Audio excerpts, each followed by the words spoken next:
1, midfield, Carlsbad High School, Carlsbad, California. Larry Hart, number 2, midfield, San Carlos, California, Sacred Heart Prep. Mikulijeski, number 3, attackman, Northwest High School, San Diego, California. Brian Flaherty, number 4, short stick D mid. I'm from Westlake High School in Austin, Texas. Compact Rizzo, number 5, Marine Catholic High School, San Rafael, California.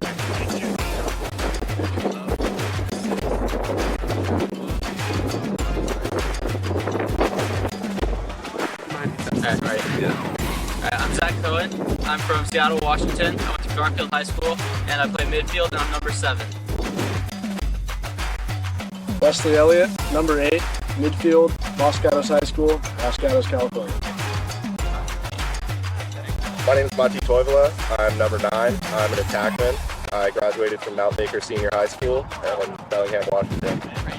Hi, you're good. Dominic Costa, number 10, defensive midfielder, Dublin High School, Dublin, California. Dominic Tregesser, number 11, attack, Loyola High School, Los Angeles, California. Braden Degeran, number 12, midfield, Golden High School, Golden, Colorado. Will Rocco's 14, LSM, Vancouver, Washington, LaSalle Prep High School. Nick Hughes, number 15, attack, Rio Grande High School from Rio Grande. Max Kovac, number 17, defense, from Portland, Oregon, Lincoln High School, Ainsworth Elementary School. Yeah. Kyle Mix, number 18, attack, Proud Del Mar High School, Newport Beach, California. I'm Tim Gallagher, number 19. I play defense. I'm from Breckenridge, Colorado, and I went to Summit High School. My name is Alexander Piavis. I am number 21. I play midi and face-off. I'm from Sammamish, Washington, and I went to Eastlake High School. Hey guys, my name is Henry Heckman. I'm number 22. I play attack, Piedmont High School, Piedmont, California. Thank you.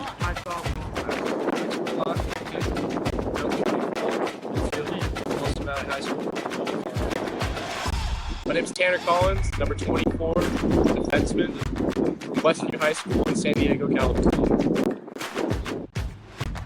I'm Joe Johnson, number 26, LSM. I went to Carmel High School and I'm from Monterey, California. My name is Dave Hippensteel.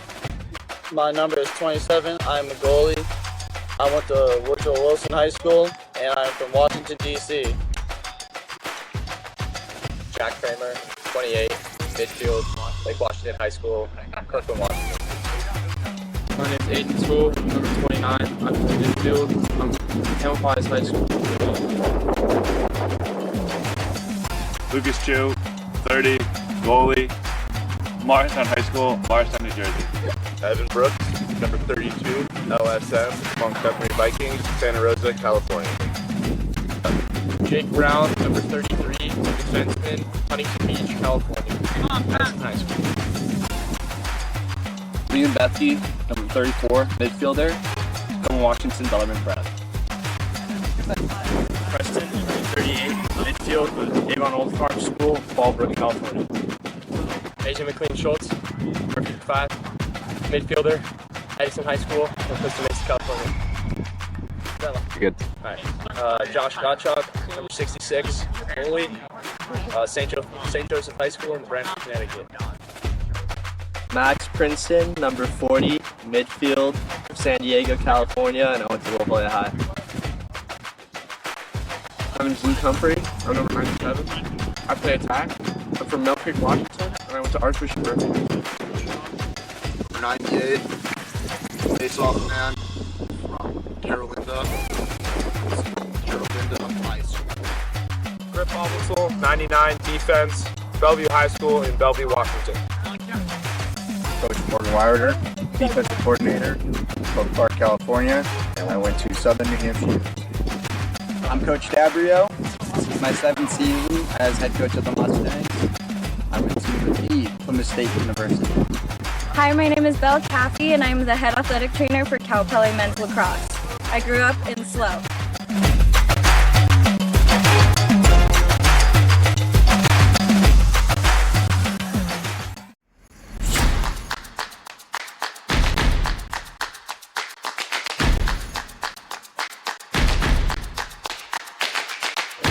Number 1, Tommy Bingham, junior from Portland.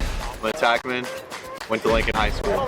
Number 2, Carson Lombardi, senior attack, Bellevue High School, Medina, Washington. Number 5, Jackson Hollins, sophomore, face-off with Thatcher School, Ojai, California.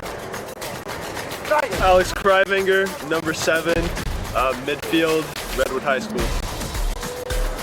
Number 8, Wyatt Rich, junior, defense, St. Viator High School, Barrington, Illinois.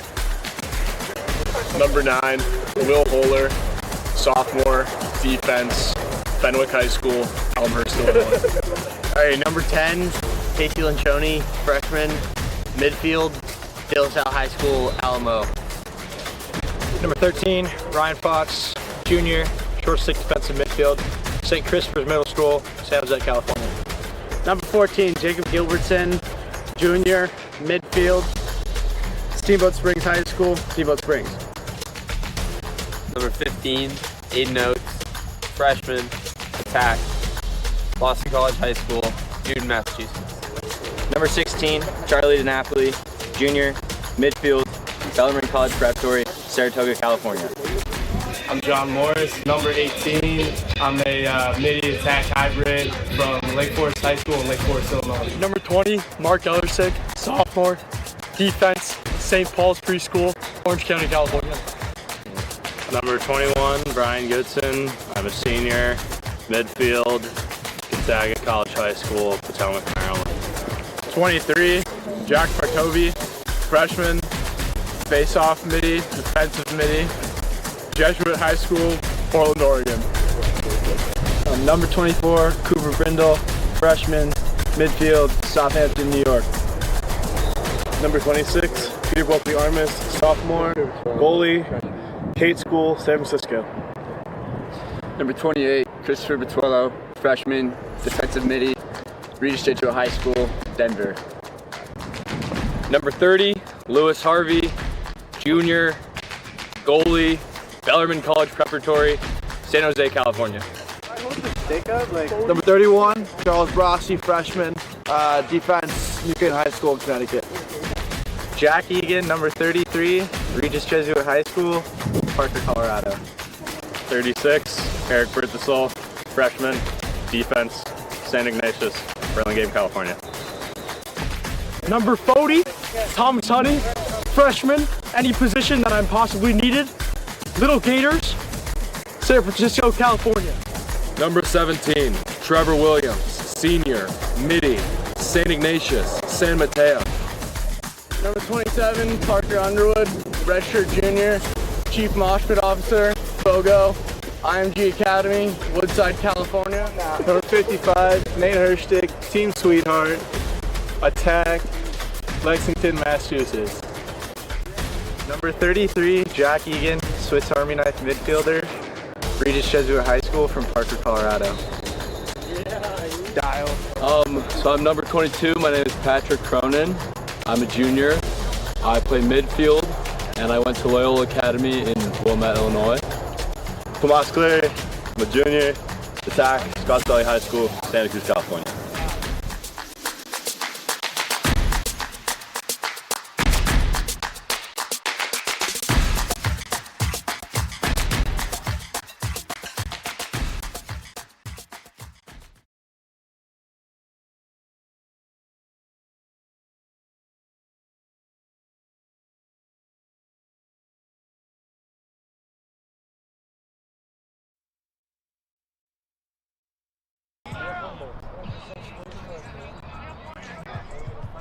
We're getting set for action between Cal Poly and Santa Clara coming right up here on Team Stream Games, and John Corlotti is joined right now by WCLL President Mike Mikulijeski. Mike, it's been a while. It feels like it's a decade since the last full season of MCL lacrosse has gone on. Yeah. How's it going this year? Everything's going really well. At the D1 level, we have a lot of parity this year, and the game right now is going to be really interesting.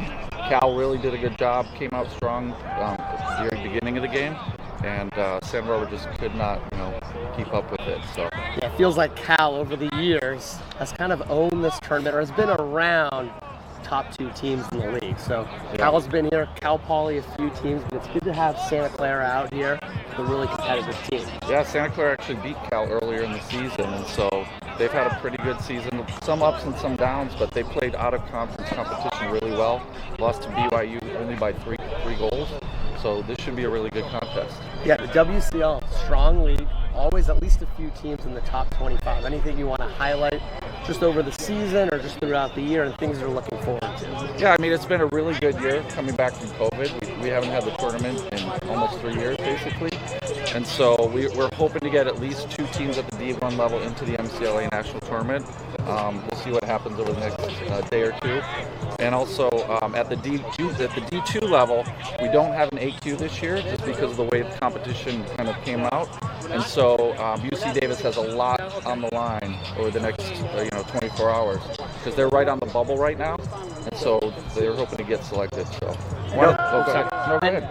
Real quick, over the years, I know the WCL tournament's been hosted by Nevada High School over just north of Santa Fe. Dominican now hosting it this year. It feels like this feels like a lacrosse field, even though it's multi-purpose. What do you think of the event here? I love this venue, and I was just going to actually thank Sammy at Dominican for stepping up this year. They're putting on a great show here for us, and we really appreciate the fact that they did that because we were booked at a high school, and because of COVID, they couldn't guarantee that we would have a spot, and so Dominican stepped up, and we really appreciate that. Thank you. Anything else you'd like to add before we take it to these two before the game? No, just looking forward to another great game. Awesome. Thank you. Thanks very much to Mikulijeski, president of the WCLL, for joining us here pre-game as the Broncos and the Mustangs get set. And very refreshed, John Corbellotti appearing on camera there. It's almost as if he had a chance to visit the spa between games. I don't know how he pulled that off, but we're thrilled he was able to relax and get in the right frame of mind for game number 2. Chris Nespor is my partner. I'm Scott Armstrong. Chris, head coach of the boys lacrosse program at Clascadas High School and a Cal Poly Lacrosse Hall of Famer. Chris, again, we want to assure our viewers that even though we have a Cal Poly Lacrosse great and a full-time USF employee on the call here today, the Santa Clara Broncos will receive a fair shake from your telecasters. So we just want the viewers to know that. This is a neutral call. So we have a few minutes as the teams are shown warming up here on the stream. Let's go back for a moment and talk about Cal's victory over UCSB. And Cal got off to a hot start. We said that their goalie played well, and Cal showed the kind of depth that has made them number 1 in this tournament, 10th in the country. Yeah, this weekend is a fun one as a player, but it's also a stressful one. You come out and there's a lot on the line. There's hardware. There's an AQ to the national tournament, and the more experienced team showed it last game with Cal jumping out to that early lead. I think their first 2 possessions, they were able to put it in the back of the net. And I think they were just dominant throughout that game in most assets of the game. And now as the top seed, they get to sit back and. I'm sure they've got a camera set up, or they'll be watching here today, or they have someone here. They get to scout. They get to see who their opponent is going to be. So there's a lot of positives that come with being that top seed. But yes, Berkeley dominant in that game. Santa Barbara showed some fight. A young team, they'll be back. But Cal hungry to get back to the national tournament. Understandably so, as they've got a lot of hardware in their program recently. Of course, you at the Cal Poly program, no stranger to hardware yourselves down in San Luis Obispo. And talking about these two teams as we turn to the second matchup of the day, before we get into that, let's talk a bit about the conditions. Now, I've had the chance to compete and officiate in other sports on this pitch. You're well familiar with it, too. And even though this is a balmy day by Marin County standards, we're going to be in the high 60s, low 70s, a little bit of breeze. It's been my experience that it gets warmer in the afternoon up in this part of Northern California. Is that yours as well? Yeah, absolutely. I don't know if I ever played on this field with Cal Poly. I know I played here for some men's league teams. Mm-hmm. Shout out East Bay. But yeah, absolutely. I just looked up the forecast. I think it said 66 and sunny. It feels more closer to 80. We got the sun bearing down on you. You got the turf warming things up a little bit, and as soon as you get running around a bit, it's going to be a warm one.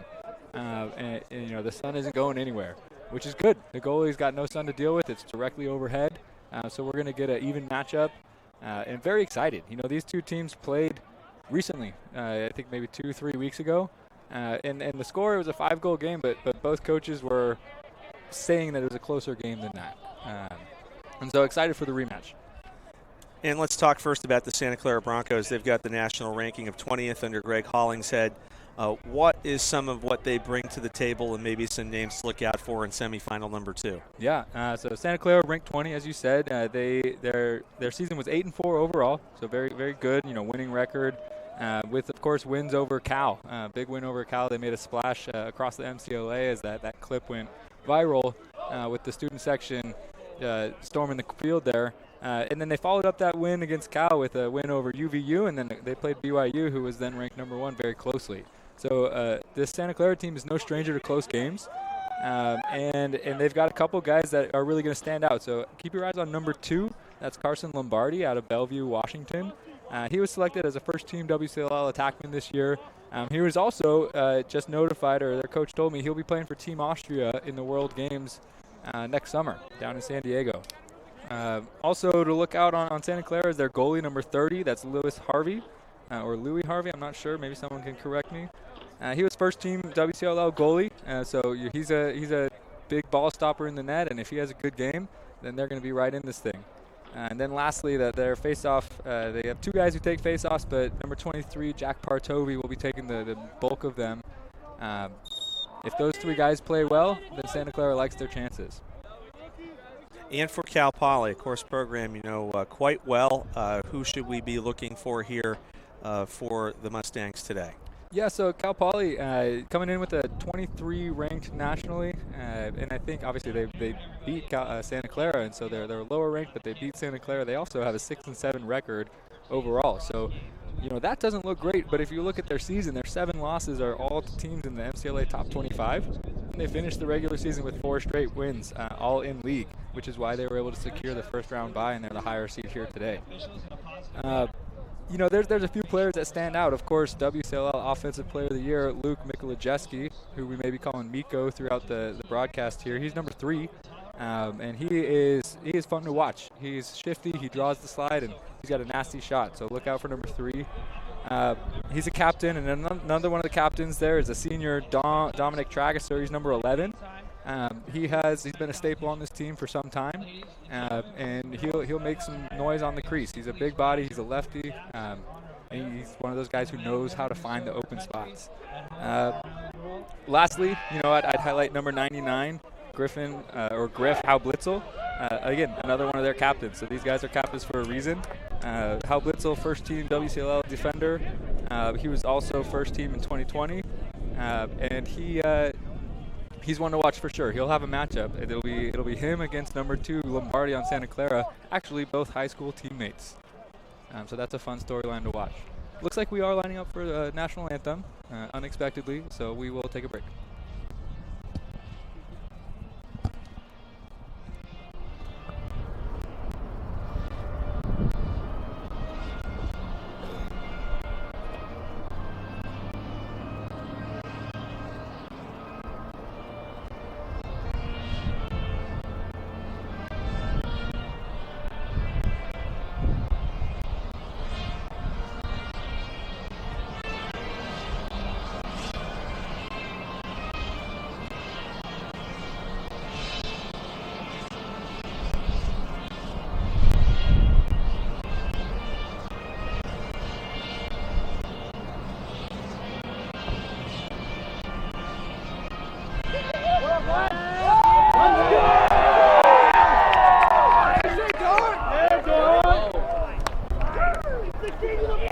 Expertly done there. I think this side of the venue believed we would forego, given that we had one in the morning. The other side of the venue, I think, wanted to do the patriotic thing. Hey, there's nothing wrong with hearing the song twice. Absolutely not. Nothing wrong with hearing the Star-Spangled Banner. Especially in this day and age, important to bear in mind our freedoms, no question about it. So the teams are taking the field here, and one quick thing I would want to ask you, you're a math instructor as well as the coach at Los Gatos. How often do you find math and sort of your educational background coming into how you coach lacrosse? Does that ever cross your mind at all? I think, you know, math if it comes down to it, not to get too technical here, but it's patterns. It's patterns. You recognize patterns, and patterns create shortcuts, and shortcuts help you do things faster. And it can be the same thing on a lacrosse field. You know, I always pride myself on being a film junkie a little bit, and you find the patterns, and you find the shortcuts, and you find what you're gonna look to capitalize on. So I'd say there's a little overlap there for sure. Aside from the obvious, you know, shot clock's 80 seconds. How much time do we have left? All right, taking the first face-off here, we have for Cal Poly. That's going to be should be number 98, Guy Lyons, taking the face-off against Partovi. Looks like it's a infraction against Cal Poly, so it'll be Broncos ball to begin. And Lyons, another player who is coming back from injury. He injured himself in his last game against California, but he's from right across the highway at Terra Linda High School here in San Rafael. I believe that note was that he was just injured for that game. He's been playing back for a while. Yes, his last game against California, he was injured. Good catch. Thomas Honey dodging down the alley, draws the slide quickly from Hal Blitzel. Going the other way, dodging against Joe Johnson. That's 17 for Santa Clara. Trevor Williams, one of their captains.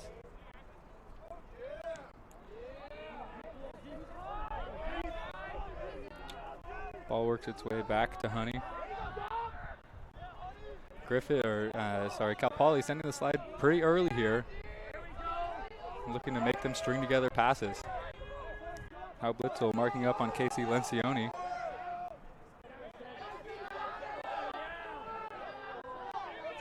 All right, Lombardi has a shorty matchup going against number 4, Ryan Flaherty. That is Cal Poly's top D midi, who gets the takeaway on Santa Clara's best offensive player. Tanner Collins picks up the ball, finds Baccarizo. It's going to be Cal Poly ball clearing. There's space in the middle for Flaherty, and they get the ball over the midline with ease. That was a definitive takeaway on the first defensive possession for Cal Poly. Does look like we have some stoppage. I didn't see it, but it seems that Cal Poly will retain. Maybe there's something issue with the clock potentially here at the field. You had mentioned, by the way, real quick, Santa Clara playing in the black uniforms. That might affect them with the heat, feeling more like 80 degrees out here. Yeah, you know, at least they're sleeveless, so they get a little breeze in there. Maybe that's the only argument to make for sleeveless jerseys. I know there's a Twitter war going on about sleeves versus no sleeves. There's always a Twitter war going on about something. Isn't that true? All right, we are over to 28. That's Jack Kramer going for a sweep dodge. Going to go over to number 8, Wes Elliott. Behind, there's a skip pass back to Kramer. Looking to face dodge underneath. Good shovel pass back to Miko. Again, this is the one to watch, number 3.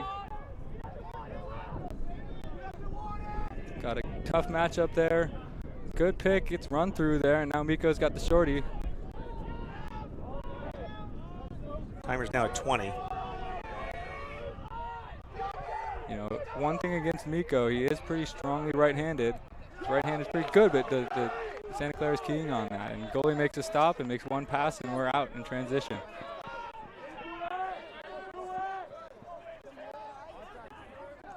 I think that was a good job from Cal Poly getting Miko the shorty. Unable to capitalize that time. Good stay from Harvey there. That's a great start to his day. Always what you look for when you're a goalie. Honey's got it. Sideline likes the matchup. Jack Kramer says nope. Ball comes up top to Trevor Williams. He's going to take a run against Max Princeton. Takes a shot. It gets deflected by a pole. Who picks it up? That's Hal Blitzel coming out of the scrum. He's going to run it over himself.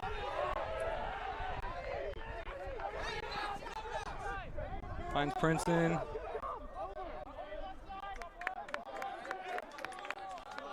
And they've cleared it cleanly here. A little bit hectic in the sub box, it feels, though they are clean. Could that possibly be nerves or maybe just a misunderstanding assignments? I think it's more nerves. I think that at the end of the day, the guys are kind of, they understand where they need to be, and then early in a game, you're often maybe more careful And so you have 2 guys stay back, which is what happened there, instead of having 1, and it just makes the sub game a little confusing. All right, that's 55. McLean Scholes getting to his left. Good slip to Trageser, who puts one just high over the pipe. Miko's going to bring it in. They like their 2-man game from X. Trying to get we get an interference call, maybe a moving screen on Brady Degorain there. And Santa Clara is going to clear it. Talking to Coach Dabrio before the game, and he really wants to prevent the one-pass clears. He calls it one pass to Fresno. That's the far side of the field. He wants to prevent that and then collapse on when they do have to make the multiple passes like they are here. So he likes their chances, and that's why I'm looking to push. I don't know why he's not running faster. He thinks that a whistle was blown. Oh, that's frustrating.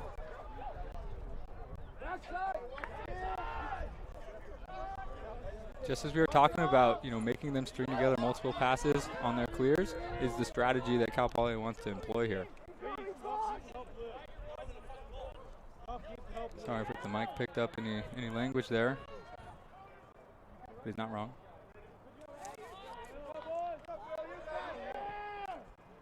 Good move from Miko. Oh, and the slide comes out. They threw 3 guys down to Mikulijeski there, and they were able to prevent him from hitting the cage. That's Mati Toivola with the ball. Comes around, maybe forces a feed into the crease. Santa Clara comes out of there. That's number 22, Patrick Cronin. Again, there's our one pass. That's what they want to prevent. Make that pull, take a shot, and Baccarizo makes the stop. Big stop from Baccarizo there. I think that was his really the first real shot that he saw, and when it comes from a pole, that's hard to track. He's from right down the road at Marin Catholic. That's a very short drive from here.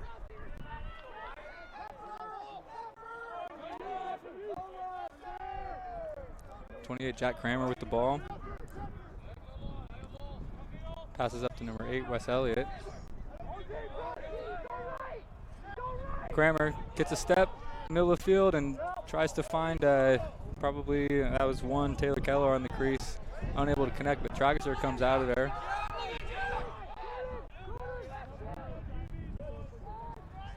Miko with the ball. He draws a tough matchup with number 9, Will Holler. A good player, number 9. I think it's a number 8 on Santa Clara defense. He drew the accolades, but Coach Dabrio is more impressed with number 9. Wes Elliott gets underneath his defender and shoots one high. He want to finish above the net there. I think he kind of faded a little bit, needs one extra step. But a good move from number 8, one of my old players. So got a soft spot for Wes. Good lead out pass from Harvey right there to start the Santa Clara attack as well. All the way out to the center line. Yeah, and that's what that they're talented at that. The one pass clear, push that transition. That's what Santa Clara wants. Call it the one pass to Fresno. One pass to Fresno, meaning the far side of the field, and a tough slide there from Hub Blitzel. He was adjacent to not necessarily his slide, but he's got to get a little bit more there. Good move from that was number 4, Tomas Cleary.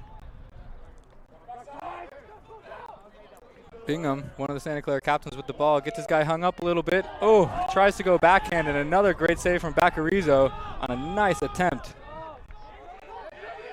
Here's Will Rocco's. Tries to feed all the way across, and just an errant pass from Rocco's there.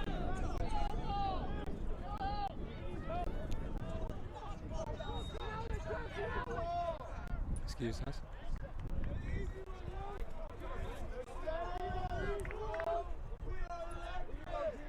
Here's matchup of the day. That's number 2, Carson Lombardi against 99, Griff Haublitzel. Again, high school teammates. Should be a fun one to watch. 33 gets his hands free. Skip inside. Nothing doing there. Santa Clara able to get the ball. Here's 14, Gilbertson with the dodge and a shot. Misses wide.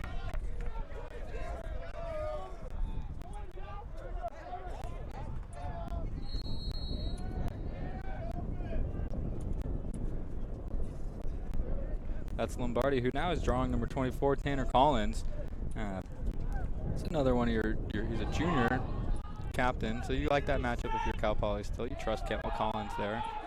Baccarizzo finds the ball, makes a tough pass again, but Dom, Tragus are able to prevent it from going out of bounds. I think this is those nerves we were talking a little bit in that first game. Both teams a little bit shaky with their passes, a little bit indecisive. Yeah, there's more surety even in the first quarter between UCSB and Cal in terms of the build for both teams.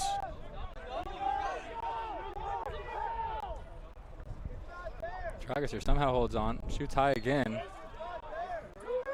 Toivola gets the backup.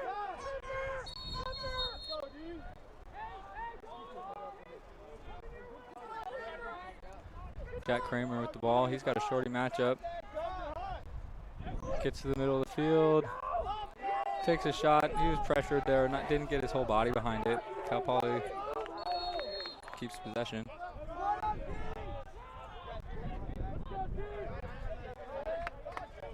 Here's AJ McLean-Scholes with it.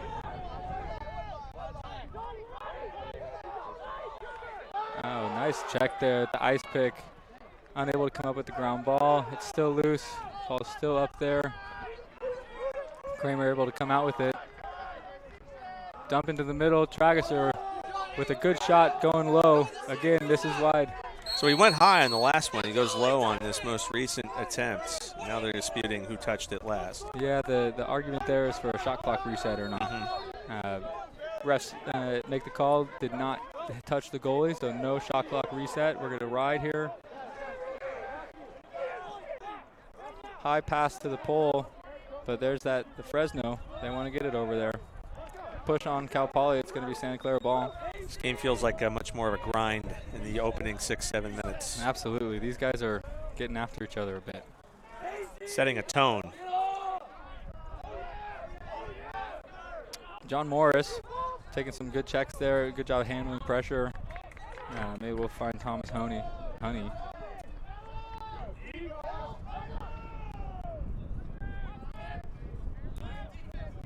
Travinger with the ball. He's going to take a run at Dom Costa. Travinger likes his. Oh, good back check there from Costa. Thomas Bingham out of Portland, Oregon, brings the ball in. I'm going to try and get it back to Cravenger, see if he wants another run. Costa forcing him to his left. Roll back this way. Got a step on him from behind. Here's Lombardi. Almost wanted to pull the trigger there. Bingham has his man hung up.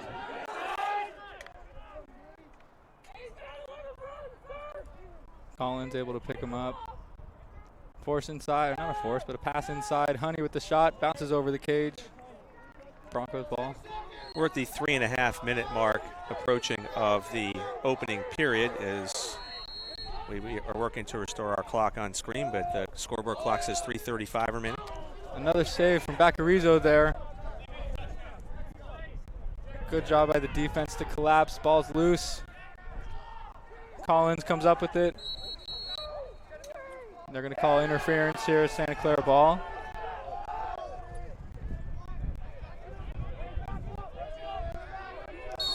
Comes with a fresh reset as well. 21, Brian Goodson going to take a run at Ryan Flaherty here.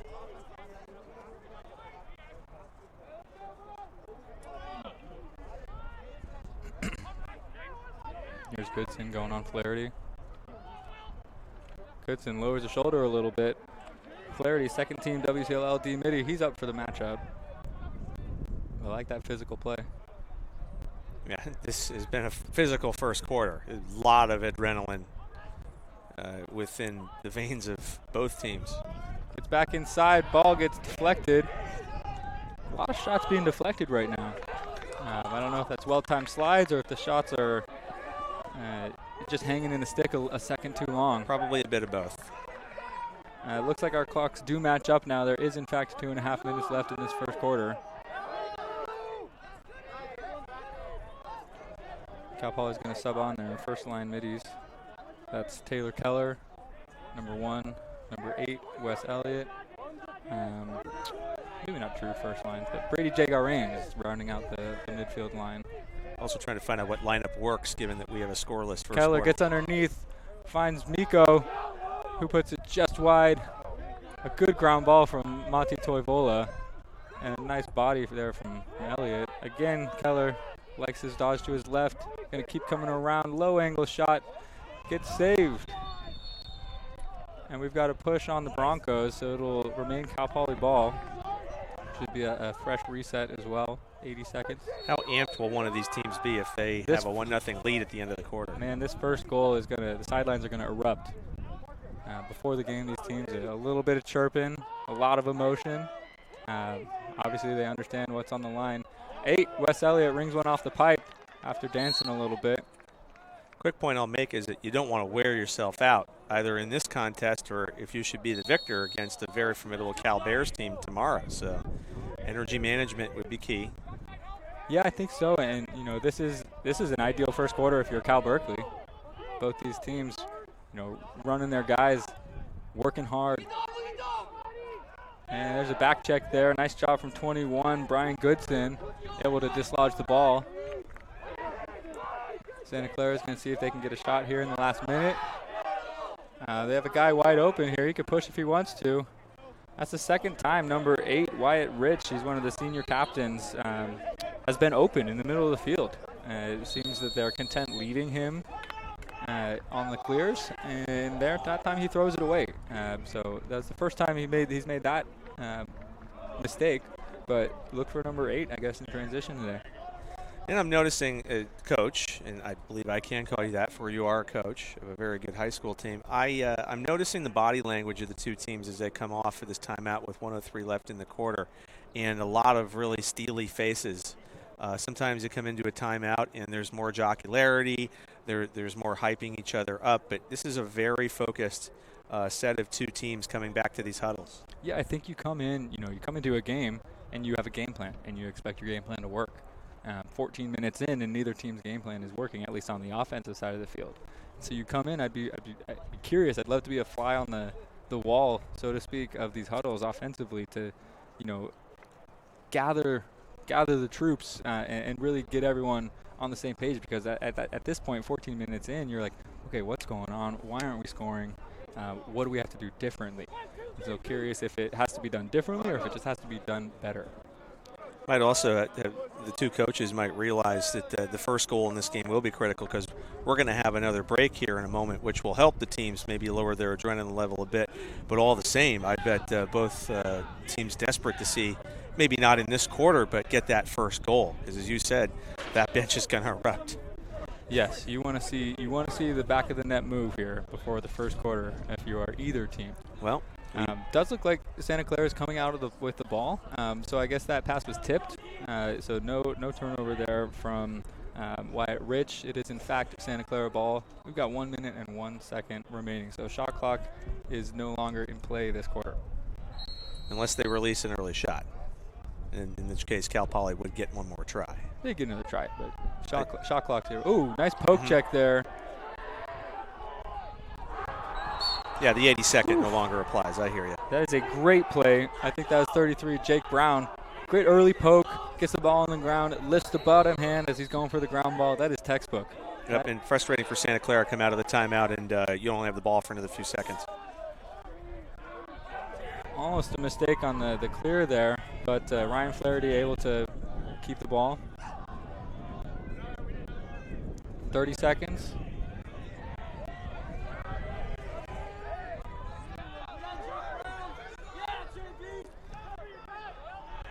And it looks like they like the matchup over here with Larry Hart going against 22.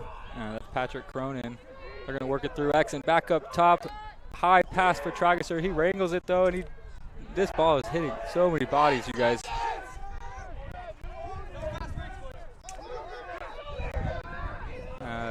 Santa Clara wants over and back.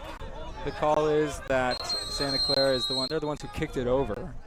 Therefore, it is not an over and back penalty, and we have a scoreless first quarter.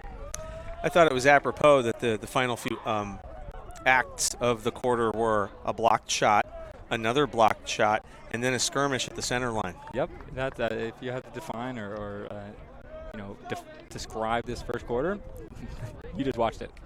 You played in a lot of quarters like that, and you're coming off the field and you're thinking, that really seemed it was intense, but it did seem like a bit of a stalemate. Kind of, how would you recalibrate yourself mentally and emotionally to get ready to play quarter number 2? I think you highlight the good things, right? Both teams happy with the way their defense is playing. I'd say, Cal Poly with the big stop there to end the first quarter. Obviously, Santa Clara got a stop as well. So defensively, you're hyping your guys up. You're keeping their energy high. Offensively, you're telling these guys they need to get their hands free a little bit more. Both sides of the ball are taking shots that are hitting bodies. They're hitting sticks on their way through, and that means that your stick is not as free as you think it is for your shot. So maybe there's one more pass that you need to make. Maybe you need to hide your stick a little bit more. Maybe you need to shoot earlier if the dodge is there. But more blocked shots in the first 15 minutes here than I've seen in a long time. Yeah, 2 players I noticed here at the very end of that sequence. You had number 20 of Santa Clara, Mark Ellersick, he's a sophomore from Orange County, and Servite. And then 31, Charles Brossi, who's a freshman from New Canaan, Connecticut. They were just getting right up in there in the attacker's face and saying, there's no way you're even going to release this shot. We're not letting this get anywhere near our cage toward the end of the quarter. Yeah, that was one thing that Santa Clara's coach, Greg Hollings, had. He talked to me. He needed his team to maintain pressure on defense. And I would say they did that in the first quarter. So look for more of the same defensively from Santa Clara. They want to push out on these guys and keep the Cal Poly Mustangs from being too comfortable. And if you had the under, you're doing well. You're loving life. The boring bet is looking good. All right, the second face-off of the game. And Guy Lyons able to win it cleanly, which maybe comes as a surprise to anyone who knows about the off-season awards. Of course, Santa Clara's face-off man, that's Jack Partovi. He was second-team WCLL. So Cal Poly happy to win one clean right there out of 98. And sometimes that's what gets you the build to the first goal, is a surprising outcome that gets you on offense. Elliott with the ball, working it back behind. That's going to be Toivola, who's up top to McLean Scholes. Forces it into the crease a little bit. Rebounds back out to Scholes.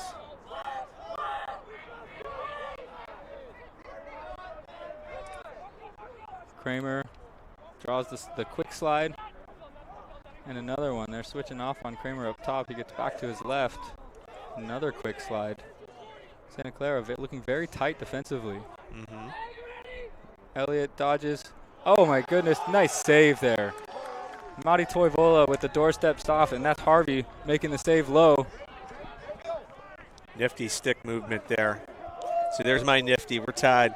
And one other point I'll make is that you notice that for Cal Poly on offense, they're taking 1, 2, 3 steps, not necessarily moving on their defender. Yeah, I think on that one, it's a good cross crease feed as Santa Clara's defender steps out of bounds. Cal Poly coach Bobby Dabrio upset about something. But yes, Cal Poly wants the ball to do the work. They're taking, like you said, a couple steps, draw that slide, and move it. Right there, you want to move it. Low pass handled by Miko. Keller trying to get top side with his left. Back to Trageser, takes a shot, goes wide. Actually hits Mikulijeski on the way out, so it stays in bounds. This is a big matchup today. Miko finds the guy open on the crease and scores, and that's number 9, Mati Toivola, breaking the ice in the second WCLL semifinal.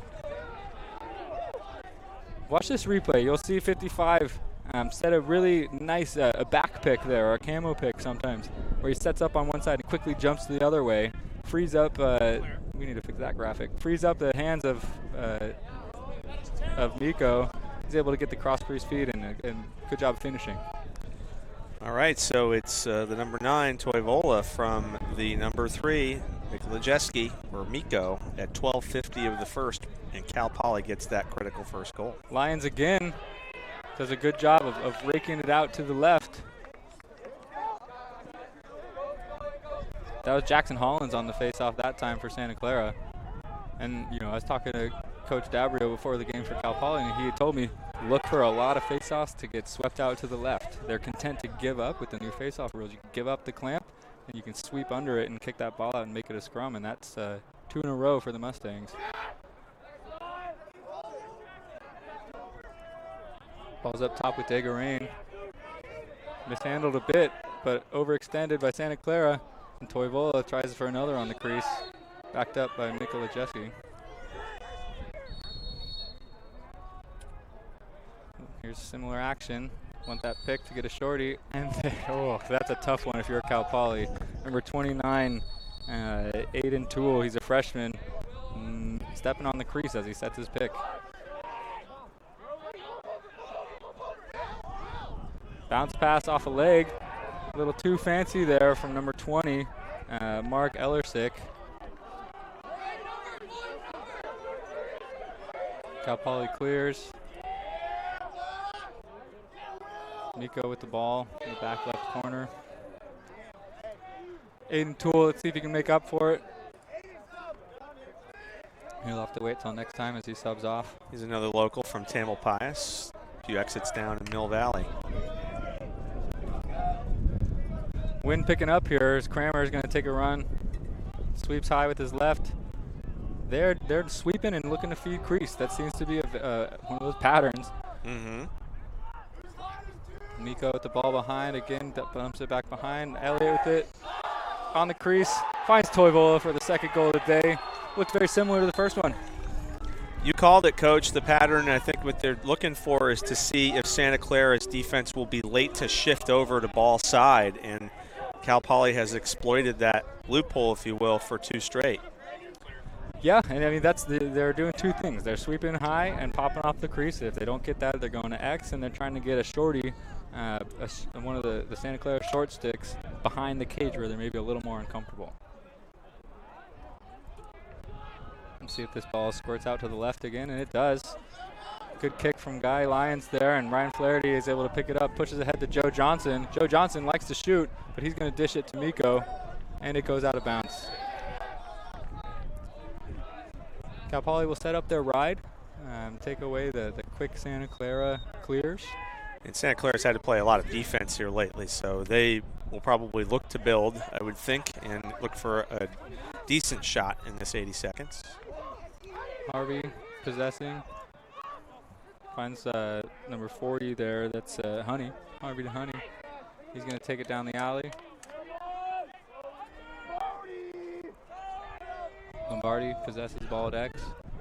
Marked by Halblitzel. Halblitzel able to get under the screen. Lombardi skip pass up top.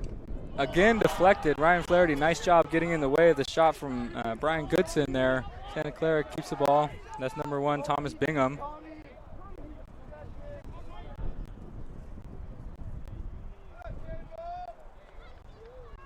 Santa Clara possessing. Honey with the ball. Looking to dodge on Max Princeton. Again, finds 21, Goodson. He's getting his hands, he's getting open for those shots, but again, finds a body with the shot on that follow through. It doesn't come out clean. The defending's been very tight in front of both creases.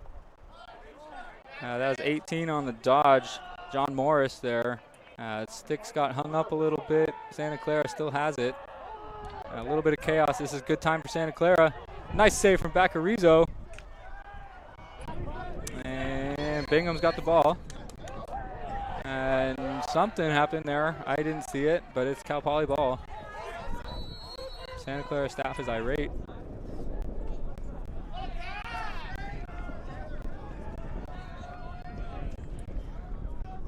Good stop from the Mustangs there. And I think they look to slow it down potentially here, bringing on their middies. Want to settle into their offensive set and see if they can push those looks they've been getting all day. Well, for a quarter at least. That would qualify as all day. Keller, sweep, puts one low, misses outside. Keller and Lencioni jawing up a little bit. I like the emotion. Nice check there from number 8, Wyatt Rich. Well timed. McLean Scholes on the dodge. Falls down, gets stripped. Honey with a great play on defense, able to come up with a ground ball as well. Wyatt Rich finds the Fresno pass. Santa Clara's running. Over to Lombardi, and a big save from Baccarizo. Got a piece of it. I'm not sure if it hit the bar as well, but started with the save. Lombardi picks it up.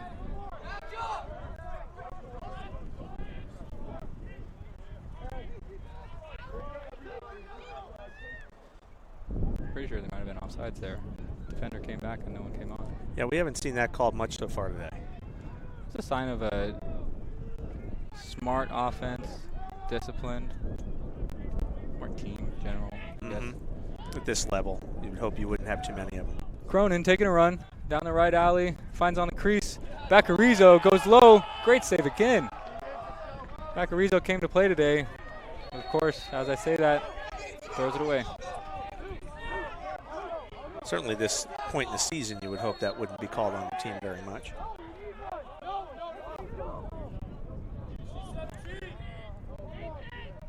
Gilbertson passes down.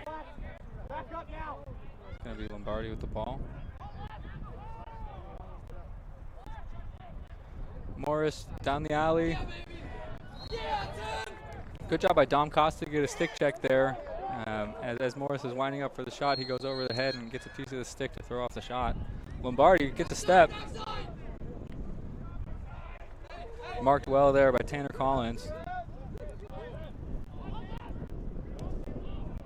Here comes Gilbertson, pressured by Larry Hart. Good job by Tanner to get a stick on that pass.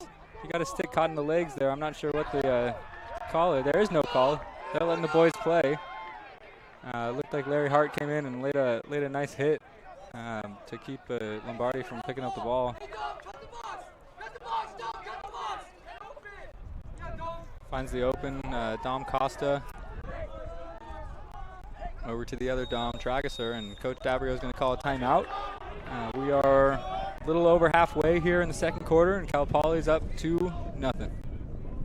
It mentioned Santa Clara had seemed to play almost exclusively defense there for a while, and then got their chances down deep, but the defender for Cal Poly always seemed to be able to step up and disrupt the shot, so it isn't even really reaching the crease, and it looks like Cal Poly has been able to settle down and execute and mind their spacing, and so though only ahead 2-0, seeming to be somewhat in command of the game in terms of its ebb and flow, at least right now. Things can change. Sure, yeah. I mean, if you're Santa Clara, you like the shot attempts that you're getting, right? They're in the middle of the field.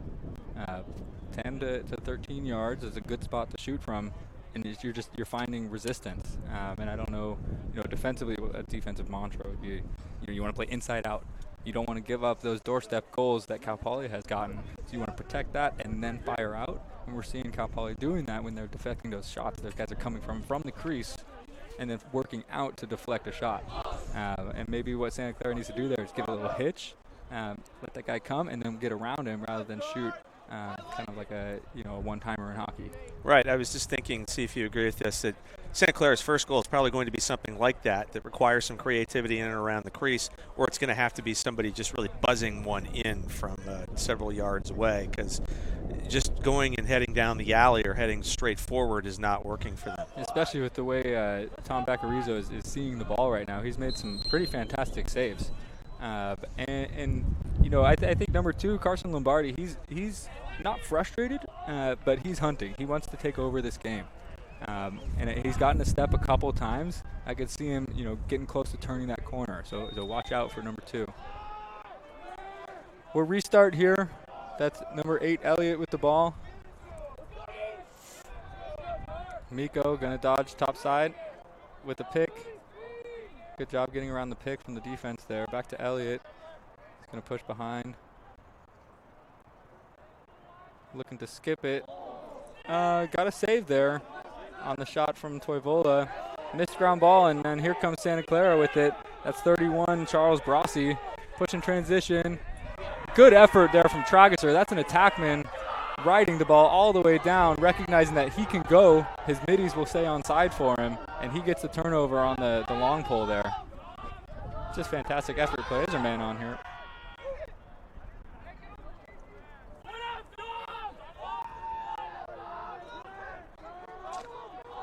Up to Taylor Keller. Gets to his left there. Keller 16 points on the season. Finds Trageser. Again, shot deflected.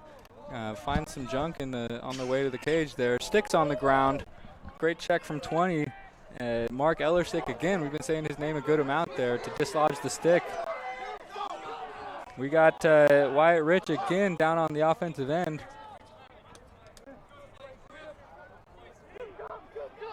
Ellerstick has not been afraid to stick his nose in it defensively. Hey, this is a great possession if you're Santa Clara defense. You are very happy with that. Ooh, big move from 17, Trevor Williams. Just putting him in the weight room there, lowering the shoulder a little bit, gets his hands free, and shoots around the defender, off stick hip on Baccarizo. And we just talked about it. It was going to take probably an exceptional individual effort, dishing out the punishment to give himself some space, and had Cal Poly's defense back on its heels a little bit, found the opening. Yeah, absolutely. It's a great play from Trevor Williams, one of their captains. He's a senior, second team WCLL Midi this year, out of SI, of course. St. Ignatius, known for their lacrosse program. So we got another SI player getting on the board. It was a veteran move as well, just clearing some space for himself. Partobi wins that one backwards to himself. Let's see if Santa Clara can knot this thing up. Ooh, tried to find Williams again for their second one. He just stepped over. There's a restart. Miko's going to push. You've got Flaherty on the far side. He goes one more to Trageser and can't connect. A little bit too pretty. They had it all sewn up in their mind there. Yep. It was gonna look picture perfect.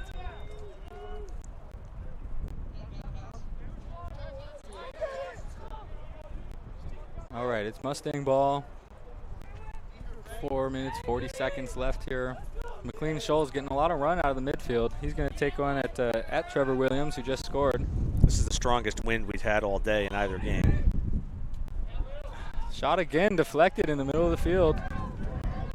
That shot came from number 2, Larry Hart.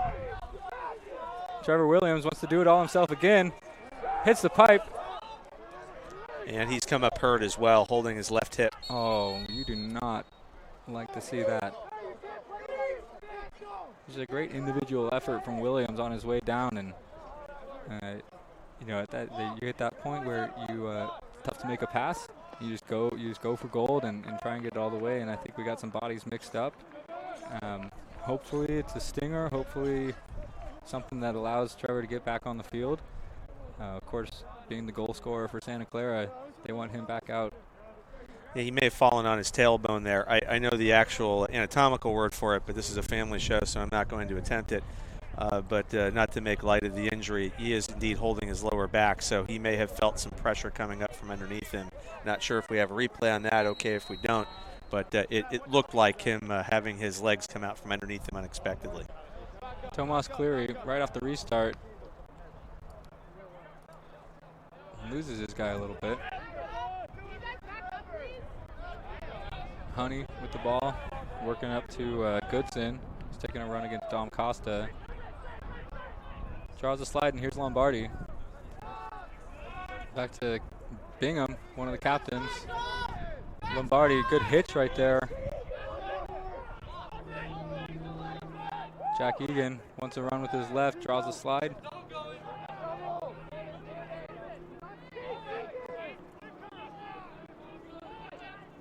Some anticipation in this possession here after one of their players goes down again after a big hit.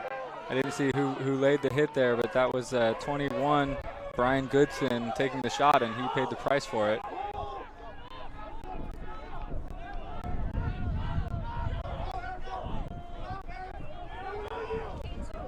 Quick 4-on-3 for the Mustangs. Miko gets high. Great hitch move, gets to his top side and goes low to low.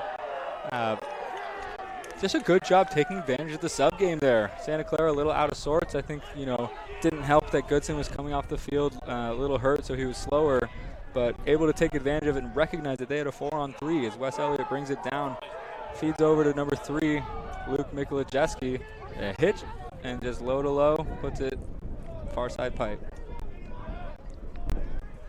Yep, they've been the combo here so far, number 3 and number 9. All the goals in this half come in the second quarter. Guy Lyons going against Jack Partovi one more time. Partovi wins it cleanly to himself. That was nice. Flaherty squares him up. I'm sorry, that is Alex Piavis for the Mustangs. Flaherty absolutely lit him up. I would love to see that replay. And the Mustangs have possession.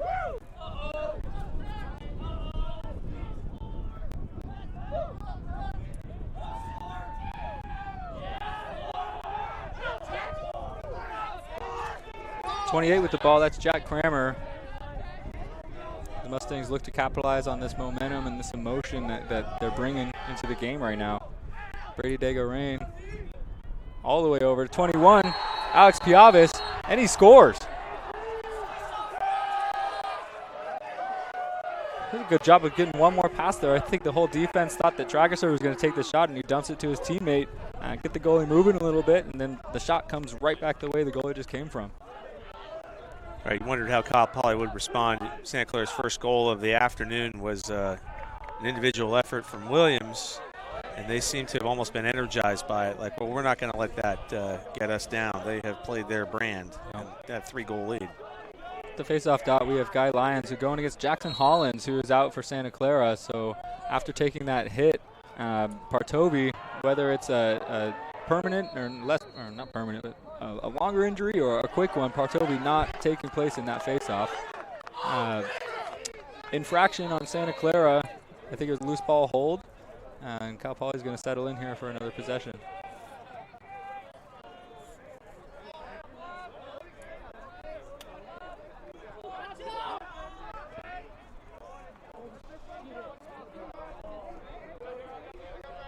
All right, they've got their offensive players on. Kramer likes his, gets to his left, one more up top, tries to get it to Elliott, but just off the tip of his stick there. It's going to be Santa Clara ball.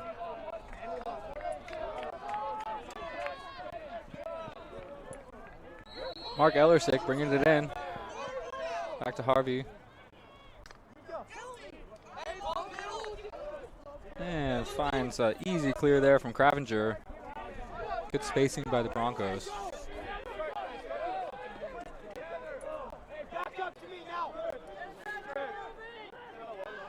Cleary with the ball behind, works it all the way up around.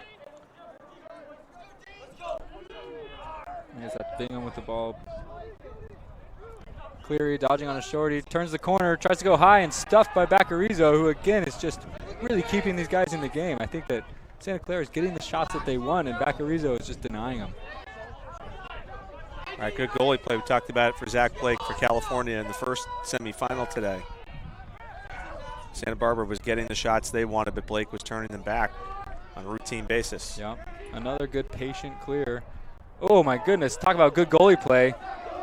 Welcome Louis Harvey with a big stop going across his body to make a save on Luke Mikulijeski there. That was not an easy save. Ellersick making the crossfield pass. Ball's knocked down. Able to keep it is Will Holer. Gilbertson with the ball. Winds up from deep there. Baccarizo sees it the whole way and makes a doorstep save on Lombardi. Wow. After the ball trickled out of his stick. That is a juice play right there for the Mustangs. And they're pushing transition.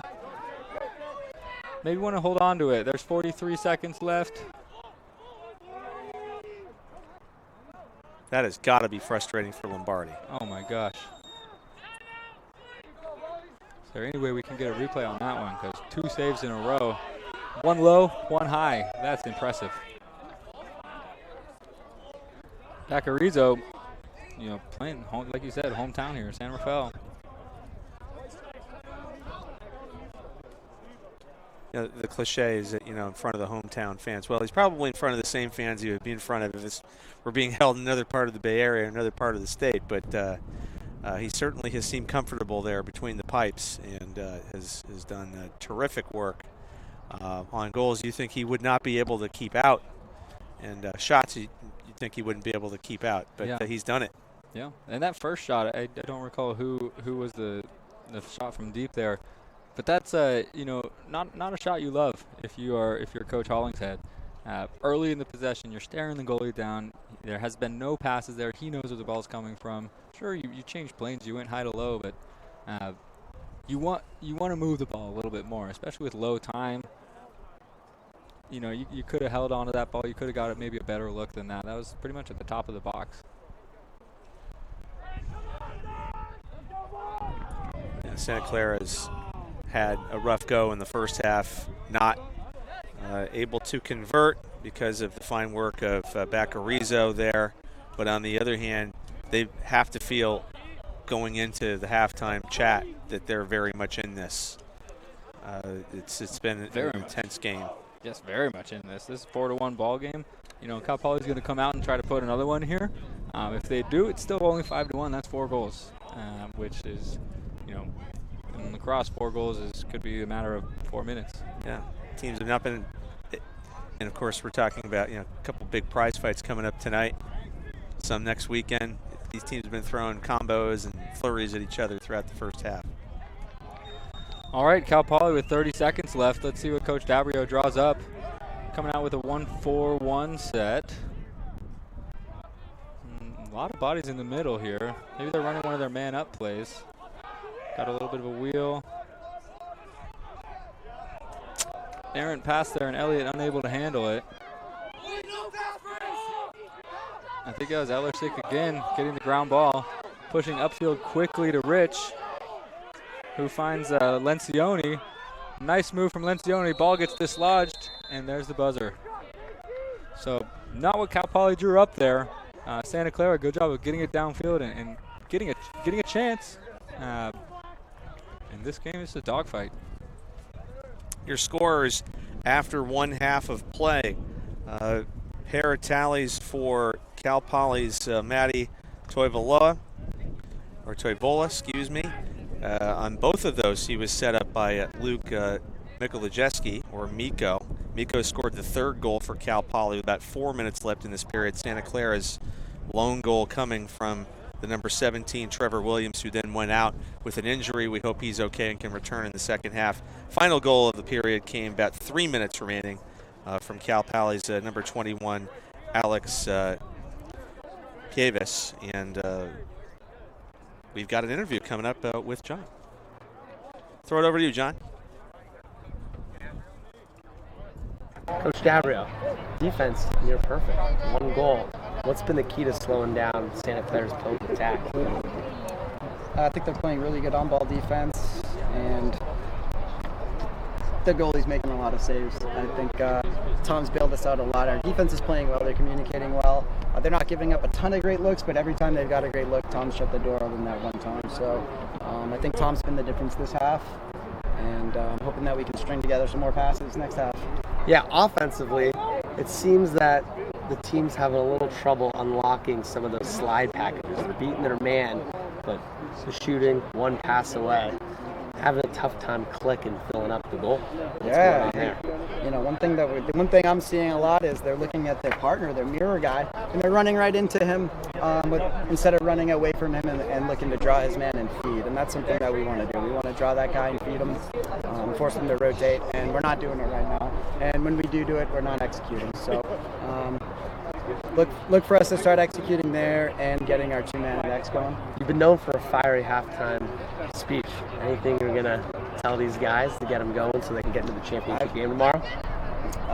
Time will tell. I'm a super laid-back guy these days, so if you can't tell, I'm going to keep that going, keep the positivity high, and hope that we can play that this half. Where was that a couple of years ago? Thanks, guys. Good luck in the second half. John Corbellotti handling our interviews here today, thanks to Coach Dabrio, who seemed pleased with his first half effort from his club. but obviously more to build on, and it's going to be a tight one, as Chris said. 4-1, Cal Poly leading Santa Clara at the half, and we'll be back.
Tough question. Whoever you last Friday.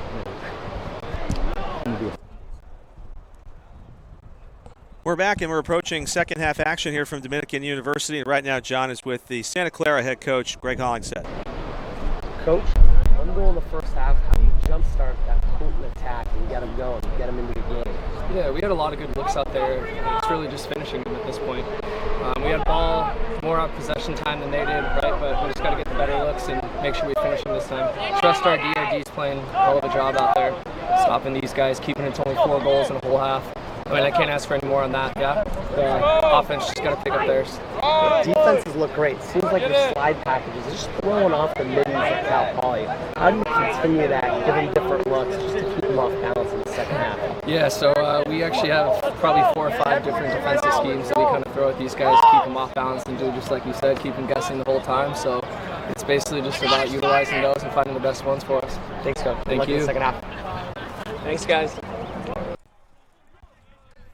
And thanks for joining us here on Team Stream Games. That's John Corvallati handling the interviews throughout the weekend. I'm Scott Armstrong, and pleased to be joined throughout the weekend by Los Gatos High head coach and Cal Poly Lacrosse Hall of Famer Chris Nespor, who's handling our main call. Chris, indeed, an intense first half. You can make the argument at times Santa Clara was stronger. You could certainly make the case that Cal Poly was keyed up and ready to play, but they were just a little more, I want to say, creative, a little more thoughtful about how they built into their 2 goals with 2 of their main guys to score the first 2. Sure, there was just a little spurt there, a little 2 to 3 minutes where Cal Poly got 2 quick goals, maybe a third. That really is the only difference in this game. Listening to both coaches' interviews, of course, defenses are playing well. You cannot be mad at a 4-goal half where you're playing defense. And we'll see what adjustments the offenses make here. But we are in for an absolute dogfight of the last 2 quarters.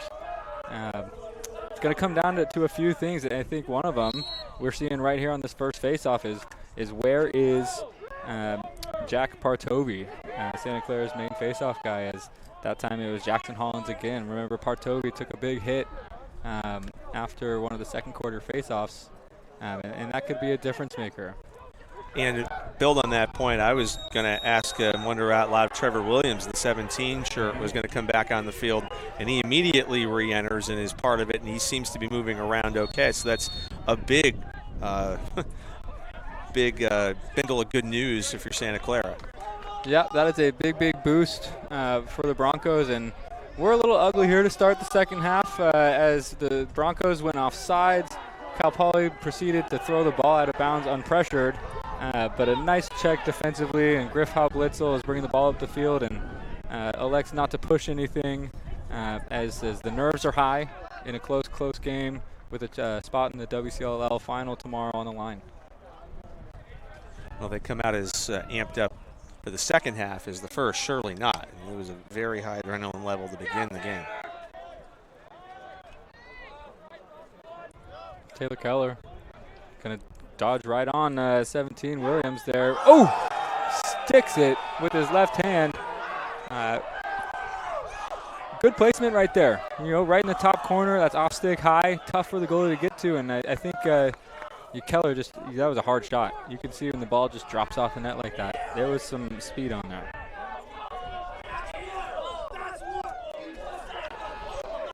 Just going top shelf. Right where the mama puts the cookies. All right, we've got Lions back out on the faceoff, and here we have it. Jack Partovi is doing fine. He is back on the dot. So Santa Clara seems to be full strength, at least with their bodies. Partovi comes out with it. Big statement for him, showing that he's still here to play.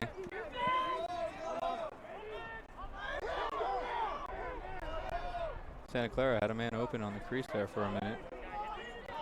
Bingham with the ball, dodging Tanner Collins. Here comes, well, they didn't get to him. Here comes. Stop. I'm waiting for Williams, but anyway, Cronin says no. Back to Bingham. Had his guy hung up on the cage there a little bit. He's got a lot of attention on him. Swings up top. one more time. We've got Cravenger who's going to dodge on Larry Hart here. I don't think anyone watching the live stream minds that you're got the mind of a Coach X player who's thinking several moves ahead. We appreciate that. Good ball movement from the Broncos there. And that is Bingham able to put it in. That's a nice job of just keeping the ball hot, right? They get it down to Lombardi, and his eyes go inside, and he's able to find the open man, Thomas Bingham, who takes his time, understanding that Vaccarizzo's seeing the ball well, takes his time, throws a fake, and then finishes. And I believe you would give that to Partovi on the pass inside toward the crease. I think it was Lombardi. Okay, we'll give it to Lombardi. I saw number 2. Wasn't sure if there was a number next to the number 2. We'll give it to Lombardi. Thank you. Piavis able to come out of the scrum.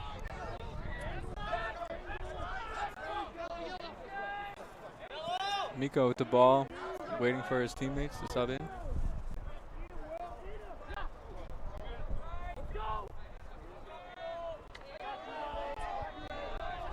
Brady Degarin could have dodged the right alley. Pass back to Trageser. Swings it over. That's McLean Scholes. Left to right split. Nice little fake there, and a great save from Lou Harvey. That's a nice way to bounce back after giving up that first goal. Way to see that ball all the way. And they clear on the far side there. Showing off his speed. That's Cooper Brindle. Brindle out of Suffolk County, New York.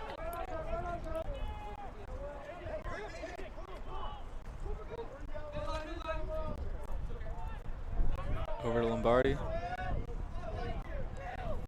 Lombardi always looking to feed. Find those back cuts. Sometimes the defense gets lazy. You can see his eyes are to the middle there, just in case. Jack Egan draws a slide, works it back up to Williams. Lombardi with it in his left. Good job from Hal Blitzel staying on his hands. Williams throws a fake. Nice job from Rocco's there. Not biting, keeping his stick on his hands. 20 seconds in the shot clock there. Ball's back with Bingham.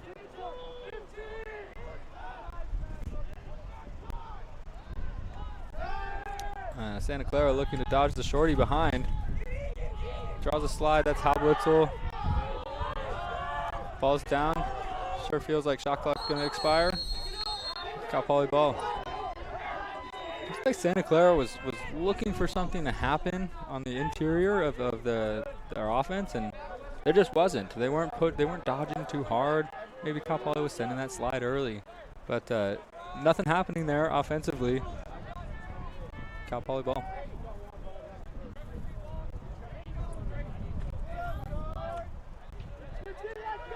Keller with the ball as Kramer subs on, running with number 8 Wes Elliott. That's your midfield. Dodge down the alley, gets shoved out. Good aggressive play there from Williams. Again, 17 Williams for Santa Clara. He likes to hit. He likes to play. Cal Poly, Madi Toivola secures the ground ball after a good double team from the Cal Poly attack. Up to Keller. Likes his matchup against Cravenger. Again, left to left. Harvey saw that one the whole way. Santa Clara sets up their ride as Cal Poly takes away the quick first pass. They cleared out that space to set up the shot with Toivola dropping down and taking Williams with him in order to open up that spot in the alley. There's not been any possession yet. Ball stays inbounds. Sweeps ahead to Cravenger, who's going to push transition back to Lombardi. One more up top. Big shot. Nice save there from Vaccarizzo. Bounces right back out to Santa Clara. Low shot. Again deflected in the middle.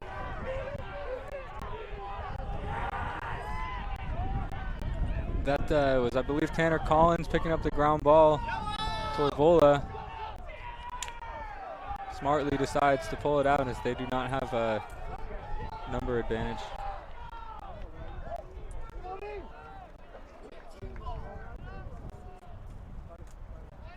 Big saves down there from Vaccarizzo. Again, picking up where he left off. McLean Scholes looking to get low. Up to Trageser. Over to Elliott down the right alley, who's going to come back high. Rolls into a push there. It's 14, Jacob Gilbertson. Getting physical.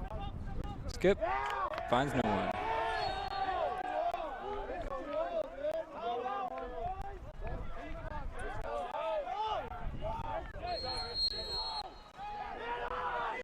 Here's Rich, open in the middle of the field, immediately pressured by Rockos.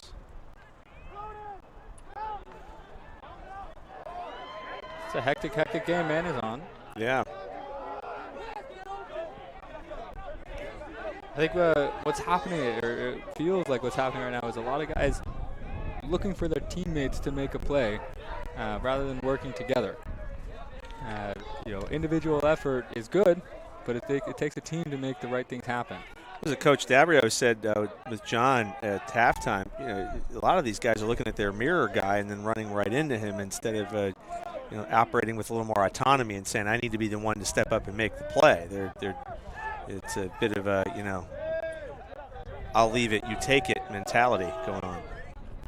Yeah, when Coach Dabrio was talking about his mirror guy, Cal Poly's running a lot of the two-man offense. So you've got pairs established across the field. You're working with another teammate. And when one guy dodges high, the other's going to sweep low, and that's what happens. It puts the defense in a tough position. All right, well, watch on this replay. Watch 11, Dom Trageser. He's the mirror guy. His defender has to follow him, which takes him away from the slide. 31 is unable to slide there because he doesn't want to leave his man, which leaves the sweep open for the goal scorer. I believe that was Taylor Keller. Yep, Keller's second in a row, second of this period. So Cal Poly up 6-2. Piavis back at the face-off dot. Happy to let him keep working. Of course, he then commits an infraction. And a nice check, didn't quite dislodge the ball from Rocco's there. That one did, but it might draw a flag. They're going to say the ball was loose, so it's just a push.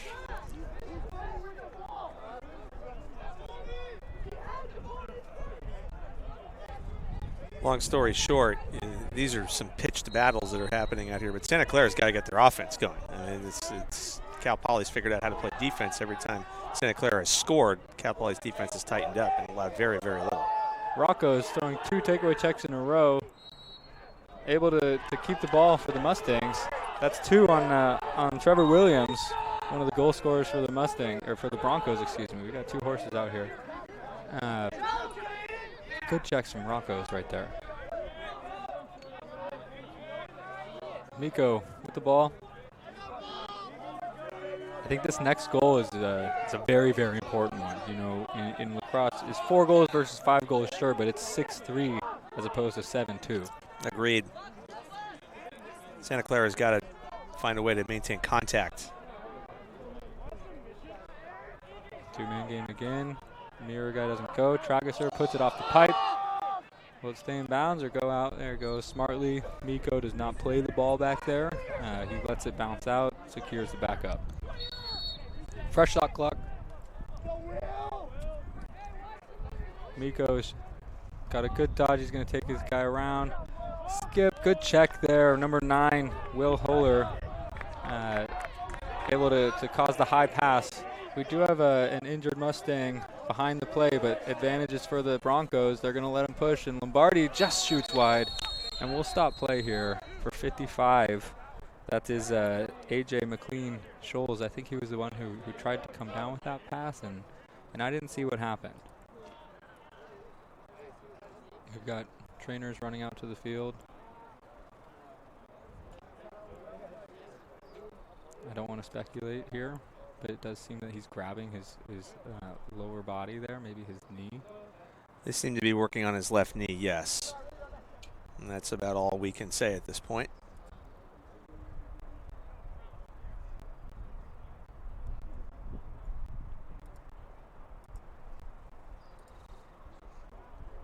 Officials, though, allowed play to continue and correctly, given that the Broncos had the advantage.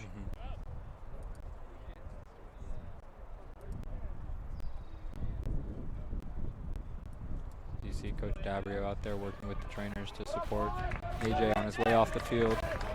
Yeah, he's not going to be able to put weight on that left leg, so they're going to have his teammates help him out. Look at this, we got 4 teammates eager to help out.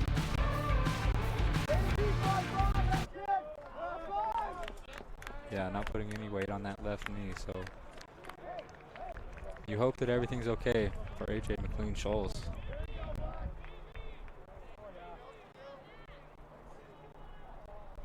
Larry Hart stepping up to assist him off the field.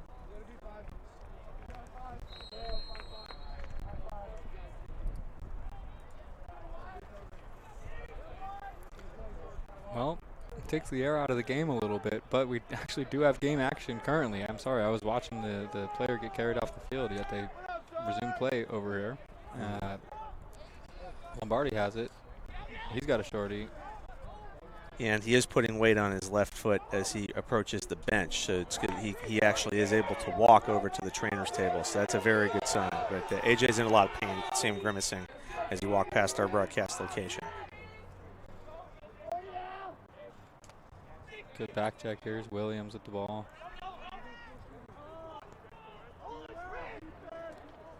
Cal Poly potentially coming out in his own.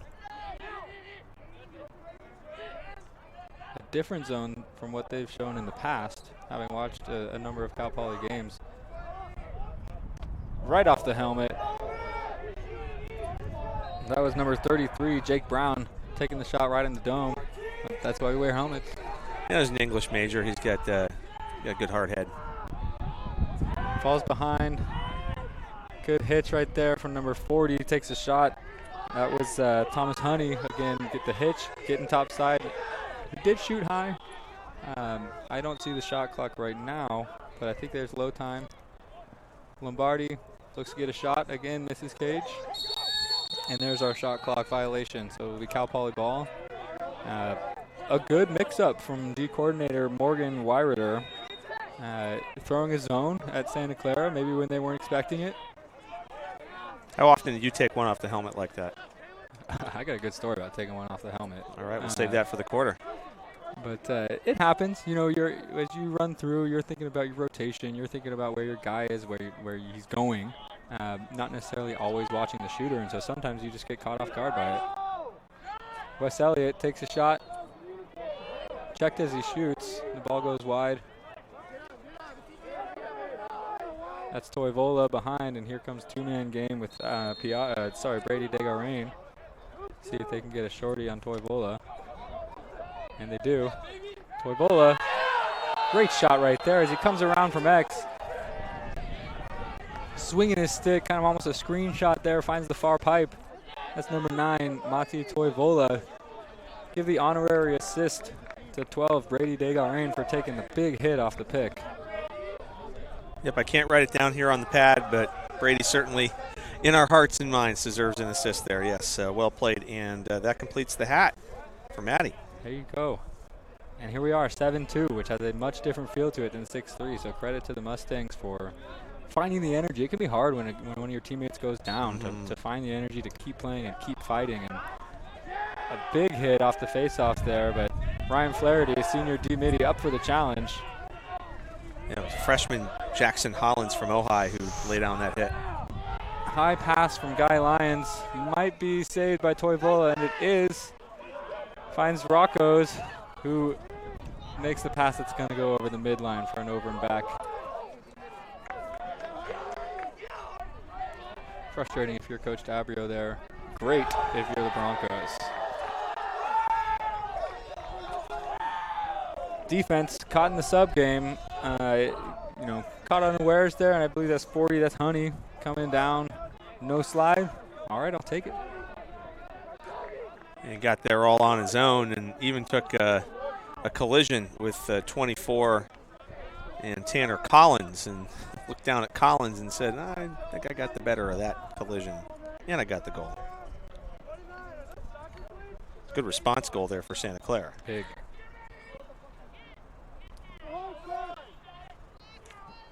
Ball comes out. Joe Johnson able to get it. Finds his keeper, Bacarizo. Cal Poly will set up their clear. It's a good job again of making it a 50-50 ball on the face-off and fighting for it. I'd say that, I don't have the numbers in front of me, but Santa Clara maybe is winning the clamps, but Cal Poly certainly feels that they're winning those ground balls. And Collins is going to have to go to the trainer and get his knee taped up. He's not hurt, but he does have a skinned knee, so he's going to get that taped up before he returns to action. And he's not happy about it. Larry Hart dodging down the alley, marked by Partovi, shakes him. Hart with a little leaner. When he looks low, shoots high. Shot goes past. Toivola with the ball. Marked by Captain Wyatt Rich of the Broncos.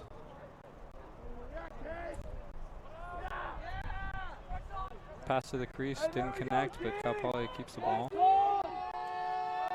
Tagarain going for a run. Finds, Dom Trageser. That's his signature shot right there. He wants that one back. And he had some room as well. He had an opening to the left of Harvey. Miko with the ball. Gets above his matchup. He's got two. Turns the corner.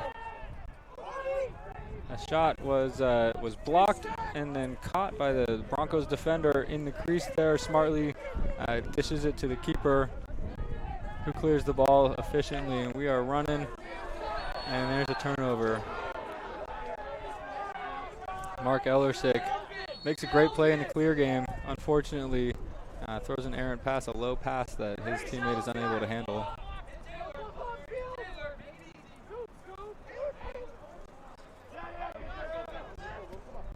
Cal Poly worked harder than they needed to for that clear.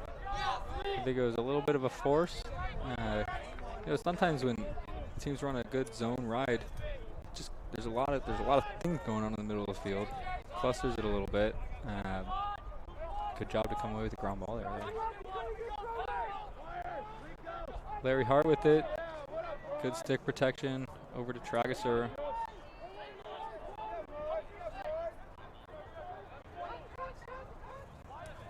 Keller going to dodge this left wing. There's a shorty matchup on him, puts it back in his right.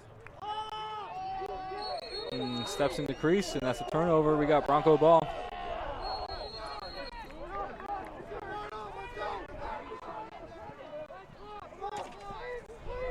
Harvey with it, waiting for his open man. Finds Rich. That is how they clear the ball. He likes to get across the midline. Trevor Williams gonna take a run. Gets past this guy, takes a shot, deflected. Go figure. How Blitzel got in front of Williams. 20 seconds in the quarter. How Blitzel on Lombardi. This is the matchup. Good job from How Blitzel keeping top side. Pass makes it inside.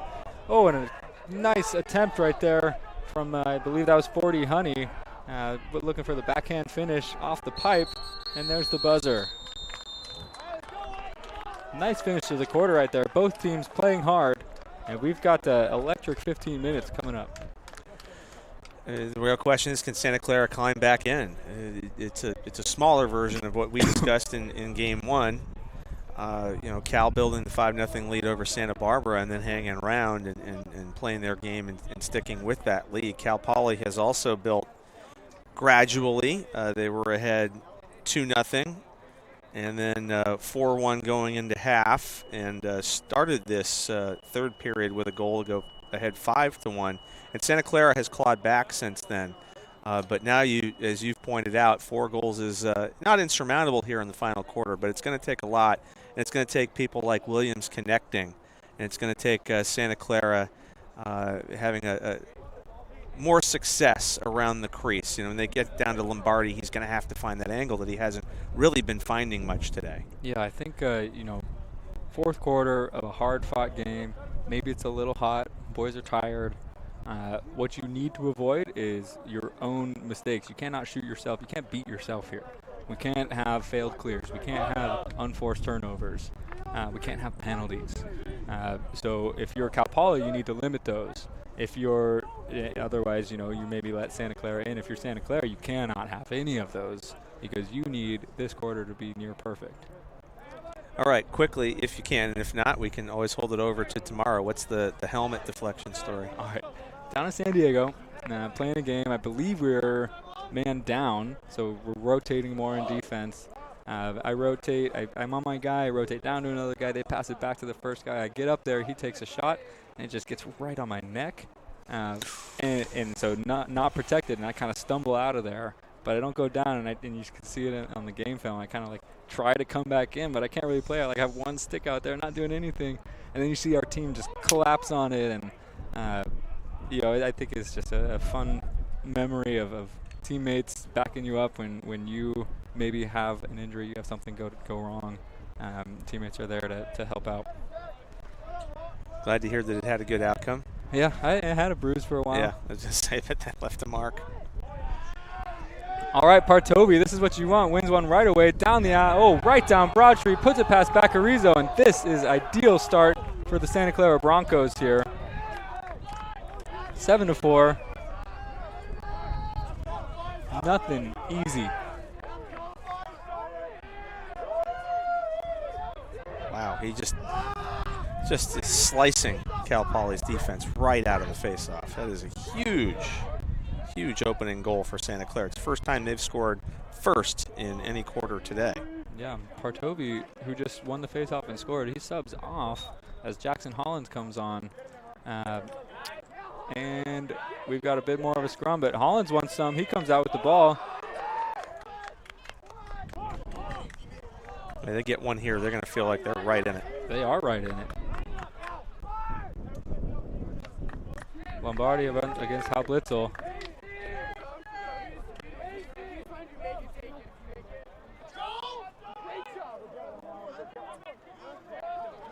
Here's Williams. Up to John Morris. John Morris, a freshman with 14 points. That's great. You're a freshman contributor on a WCLL Final Four team. You're doing something right. Cravenger draws a slide, makes a pass there, tried to get it into the crease, was unable to. Hablitzel comes out with it. Nice footwork along the sideline. Finds Baccarizo behind. They're in a bit of a pressure ride here. Good job to work it up the field and find the open man. That is not easy to do when those attackmen are running down at you.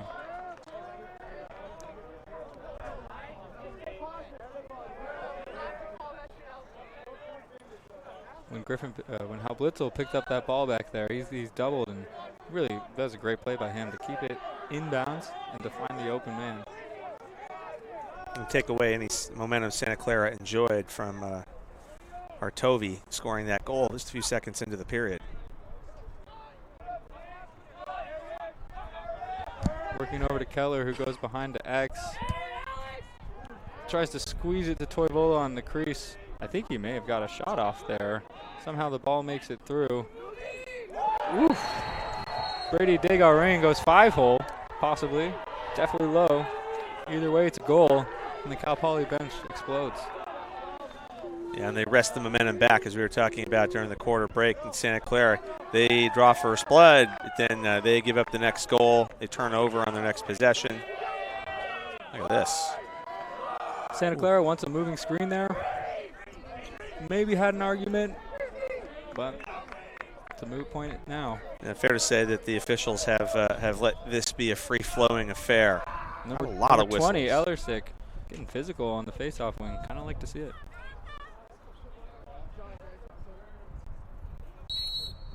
Lions wins it cleanly.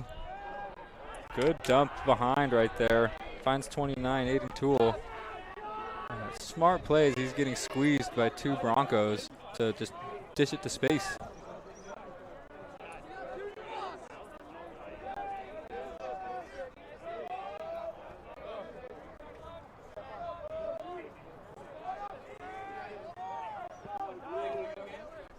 All right, Luke Miko drawing the matchup with Will Holer behind. It works up top anyway to Jack Keller, Taylor Keller. Oh, nasty juke back to his left hand. I think it hit someone on its way in again. Not sure if it was saved or if it hit his own teammate. Ref is signaling for a shot clock reset, so it must have been a save. But a great left-to-left split. Miko, two-man game, gets it back behind to Keller. Continues to keep the ball at X, feeds in front. Great save from Harvey.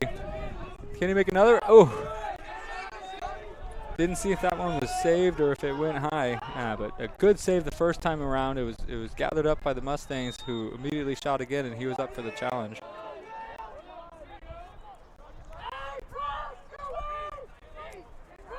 Miko on the wing. Back down to Keller.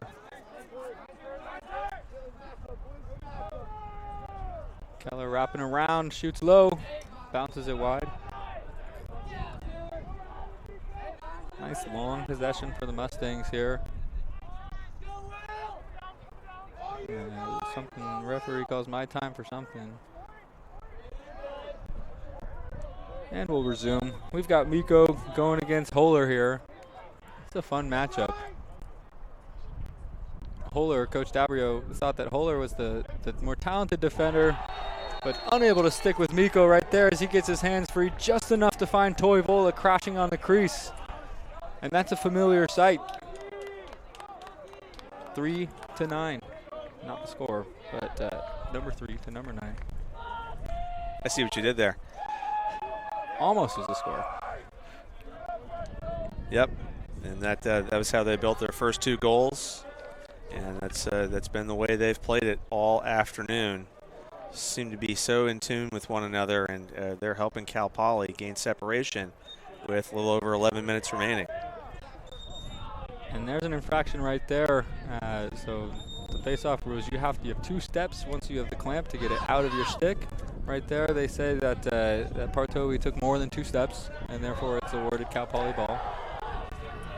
The question here becomes, if you're Cal Poly, at what point do you open the gates a little bit? You do, hypothetically, have a game tomorrow. Do we let the boys run as things are looking, they're feeling comfortable, or do we open it up and rest our legs? As Harvey makes a big save, coming down the other way is Partovi. He wants another. I think the next 5 minutes will tell you a lot as to the answer to your question there, Chris. Strong move from Bingham, able to work his way through 2 defenders. Oh, great individual effort from number 1, Thomas Bingham right there. Drawing 2 pulls, weaving his way, and then at the end you'll see he fakes high as he's coming around the cage and dumps it back low. Yeah, building on trying to answer your question, Santa Clara is not going to take their foot off the gas. And I would get the sense that Coach Dabrio would keep his main charges on the field until he's quite certain that he can wrap this one up. And that may be very late in the game because Santa Clara is not going to stop coming. Yeah, as a coach, it's tough. For me, it's a 6 or a 7 lead. Is more comfortable in the 4th. I still, the guys that maybe are not starters on my team, they'll say otherwise. They'll say, like, no, coach, it's 10 until you put me in. But it's always a tough decision to make as the clear gets a little bit more complicated than it needs to be, but able to keep it as Ryan Flaherty. I'm glad that they feel comfortable enough around you to speak to you about playing time. Oh, boy.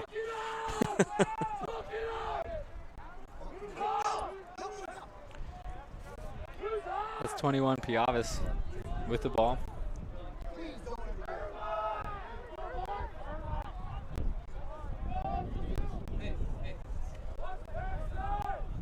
Piavis taking his shorty matchup to X. He's got number 22, Patrick Cronin, back there. Cronin's been on the field all day. He's a great defensive player. Oh, that's pretty right there. We got a roll back to Miko, who finds Trageser cutting down on the crease again. Luke Mikulijeski just operating from behind and making it look easy. Roll back, draw 2. Where's the open guy? Trageser with his patented lefty bar pipe. Yeah, it's a 4-1 quarter now for the Mustangs, and you begin to think maybe Santa Clara has had it. I'm not saying they're not going to keep, giving effort. I just said that, but you begin to think that Cal Poly's getting what they want when they come down there, and Traxler is able to work his way around to X and find the open man back over the top. Santa Clara feeling the nerves maybe a little bit as they jump on the face-off there.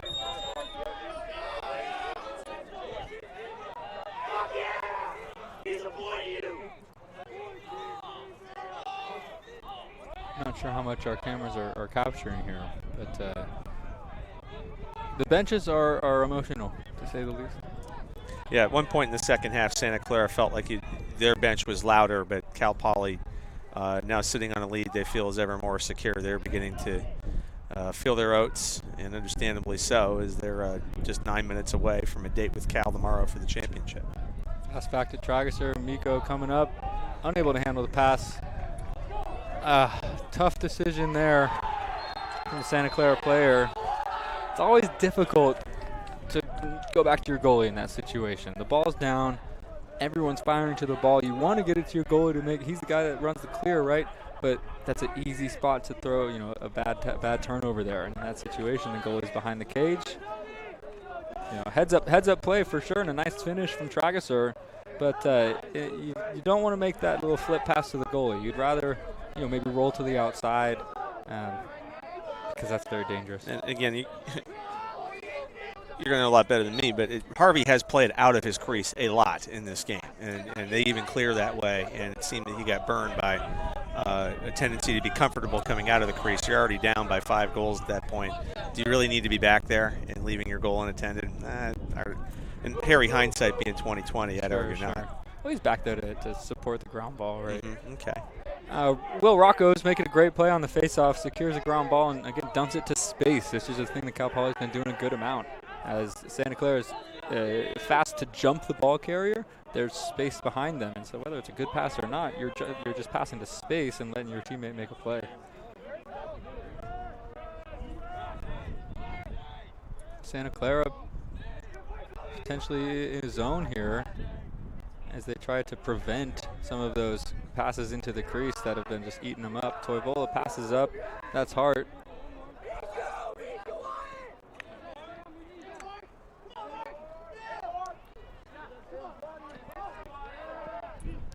Ball is still on the ground.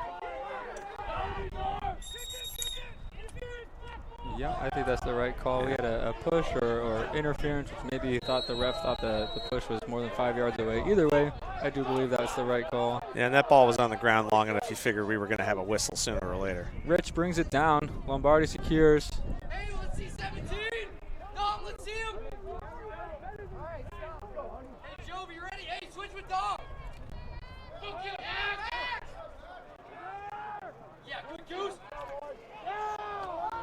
Okay, reset.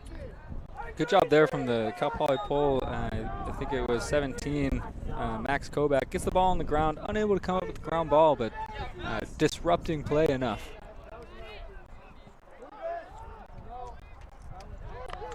Halblitzel on Lombardi.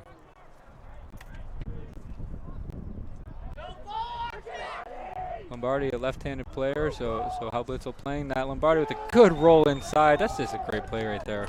Any attackman watching, that's an inside roll. That's how you protect your stick. That's how you get it back to your strong hand and finish. You'd mentioned that it's 6 or 7 to make you feel safe. I know we have a little under 7 minutes left, but Santa Clara is not done yet.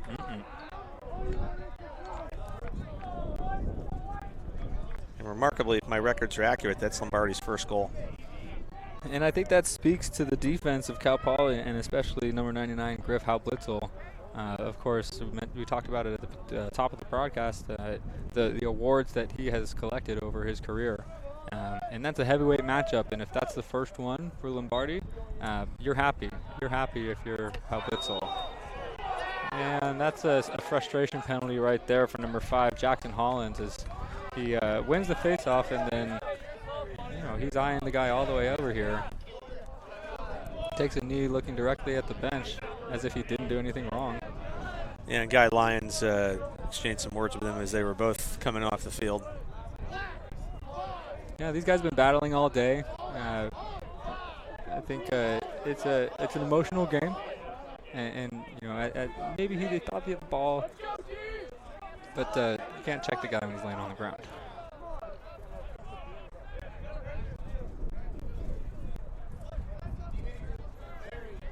Yeah, you hope if Cal Poly is able to maintain the lead here, you hope it doesn't turn too ugly, as the teams certainly have come in with a lot of emotion. There has been some talking, as you mentioned at the top of the show. So we'll see if cooler heads prevail. Nice job from Harvey right there. I think number 7, that's Zach Cohen for Cal Poly, in on the man-up team. Getting a little too cute, trying to feed it right over the goalie, and he makes the play, makes the interception. It counts as a ground ball in the stat book. Ellerstick trying to make a tight feed through the middle. Offsides on Santa Clara. It's Cal Poly ball. Cal Poly has numbers. Wants to push a little bit to Joe Johnson. Joe Johnson, the long pole with the shot.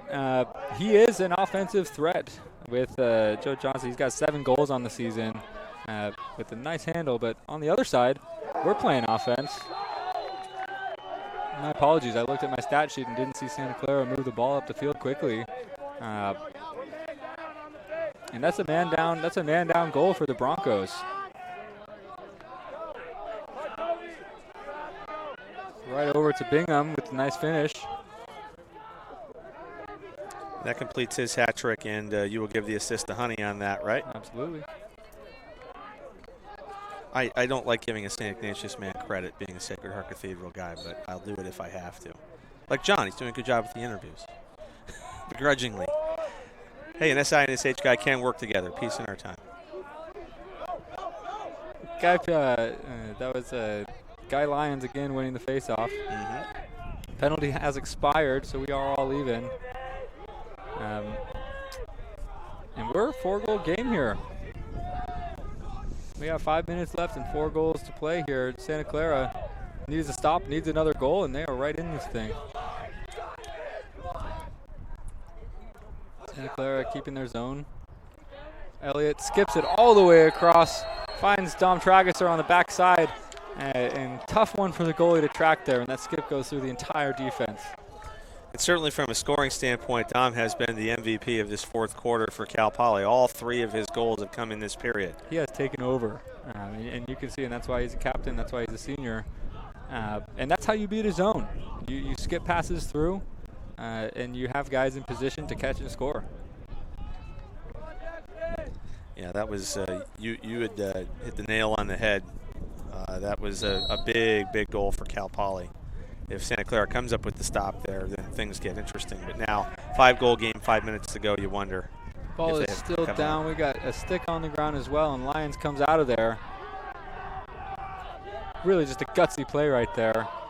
Big to secure possession for the Mustangs.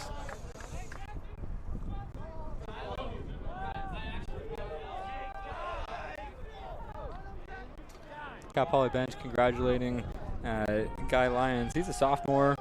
Of course, that means eligibility-wise, he's a freshman. No games last year, but you know, big for him to get action here today, and significant action against a good face-off crew in Santa Clara. In his hometown.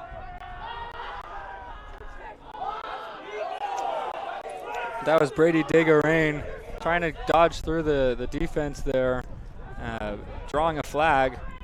As second one. Here comes Santa Clara. And this is just really what you don't want to see. You've got the entire Santa Clara bench complaining about calls, and that's only going to inspire more chippy play from the Broncos.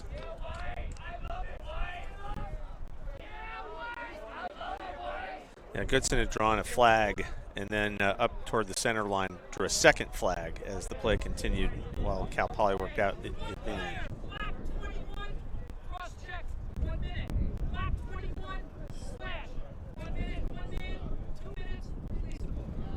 Goodson drawing both penalties there. He's going to be in the box here for 2 minutes. It is a releasable penalty, both of them. I believe they stack. So, you know, if they score one time, I'm not sure if the second one also releases. Regardless, Cal Poly will be man up here in a 12-7 game for 2 minutes with only 4 minutes remaining in the game. And as someone who was an enforcer in his sport of choice, I admire that. I know that may seem wrong, but I admire that. He already knew he was going to the bin. He got his money's worth. So I empathize with you, Brian. Santa Clara coming out in pressure as they should. They cannot let Cal Poly just sit on this for 2 minutes. Oh, that'll help. And that's why you bring the pressure, even though you're a man down.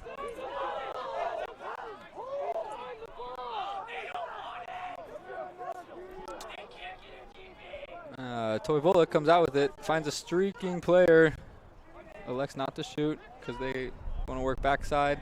Miko takes a long wind up and hops into that one, but fires it high.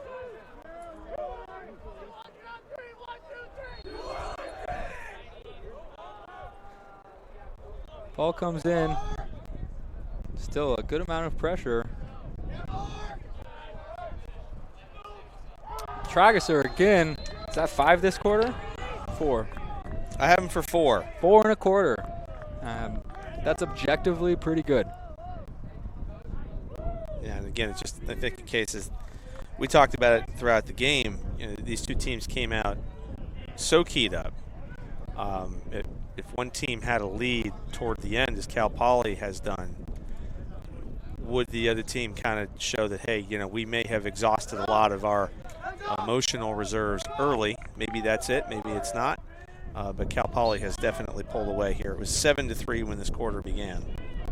We've got senior Beniam Huff taking the face-off for Cal Poly. This is his first action on the field today, as we maybe see Coach Dabrio start to let some of his boys in. And a good save from Bacarizo again, as was that Partovi that time? It was Partovi taking another shot, trying to get his guys back into it. Aiden Toole taking the ball to X. He's getting pressured by 22, Patrick Cronin.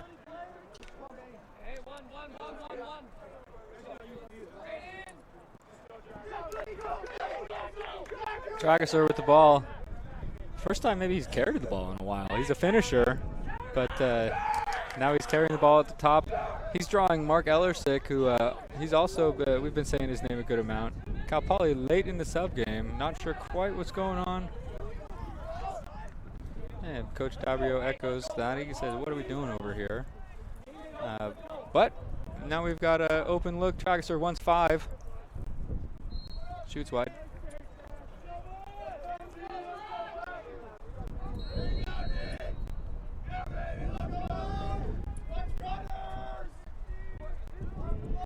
Clocks do match up on the broadcast here and at Kennelly Field at Dominican University. We are just under 2 minutes left. Shot clock was running low, so 23 Jack Spurlock just took a shot on cage. For men of the match, if you will, for Cal Poly, obviously Trageser has dominated this fourth quarter. Who else would you put in that category for the Mustangs? 2 guys stick out to me. I think you've got to say 5 Tom Bacarizo in net, especially in that first half. Also in the second half, he's made some fantastic saves, but he has held the Broncos' attack in check with impressive save after impressive save. I'm looking up at the scoreboard here, and it's unofficial, I suppose, but that is now a 28th shot and only 7 goals allowed. So that's 21 saves unofficially. And then also number 3, the WCLL Offensive Player of the Year, Luke Mikulijeski, had, I don't know his stat line off the top of my head, but it was good. Many assists and many goals, yes. I had him for 1 goal and at least 4 assists. Yep. By my admittedly layman's hand. As we were talking there, Bacarizo made another save, and the ball went out of bounds. Santa Clara threw a pass that was intercepted by Jack Spurlock, who made a great effort play, really. It's going to be Mustang ball in the hand, or rather in the stick of Henry Heckman. And you got to say Lou Harvey had some solid saves for Santa Clara here today as well. First teamer for the WCLL as well. Yep. Thomas Bingham, strong game. Carson Lombardi somewhat held in check. Obviously, he's got international play to think about coming up soon, but he was somewhat held in check. You also liked Mark Ellersick's performance for the Broncos today from the LSM position. Yeah, I think all those guys their players on both teams there played hard, played their hearts out. I think Santa Clara maybe a little affected by a couple guys going down early, right? We talked about Williams getting a little hurt. We talked about Partovi taking a lick or two. Yep. But absolutely Harvey for the Broncos. I think that's the heart and soul of this team. He's making a number of saves as well. Unofficially, I suppose, 28. That's close. Yeah, 28. Yeah, he certainly did his job. And, yeah, Partovi and Williams, very big presences when they were on the field. But Cal Poly able to overcome that and overcome it by a good margin. Yeah, and there's the final horn, and you see the Mustangs running out to congratulate Tom Baccarizo, who did earn honorable mention goalie for the WCLL this year, but outplayed the first-teamer today. And in other news, guys, good to see number 55, A.J. McLean-Scholes, up and walking around and smiling. He does have ice on his knee, but he is walking with minimal pain, it seems. Chris, fantastic job. Feel like doing it again tomorrow? Sounds good, Scott. All right. Terrific job. Chris Nespor, the head coach of the boys lacrosse program at Los Gatos High School, and also a Cal Poly Lacrosse Hall of Famer, lending his expertise and expert call to today's telecast. A big thanks to our entire Team Stream Games crew for all the great production work preparation that went into our two games here today. It will be California Golden Bears and the Cal Poly Mustangs facing one another at 2 o'clock local time tomorrow in the WCLL final, preceded by UC Santa Cruz and UC Davis at 11 a.m. in the Division II final. Also thanks to John Corvallati for his fine work on interviews here today. For all of us here at Team Stream Games and the WCLL, my name's Scott Armstrong, wishing you a very pleasant good evening wherever you may be. Thanks for watching as we say good night from Dominican University in San Rafael, California.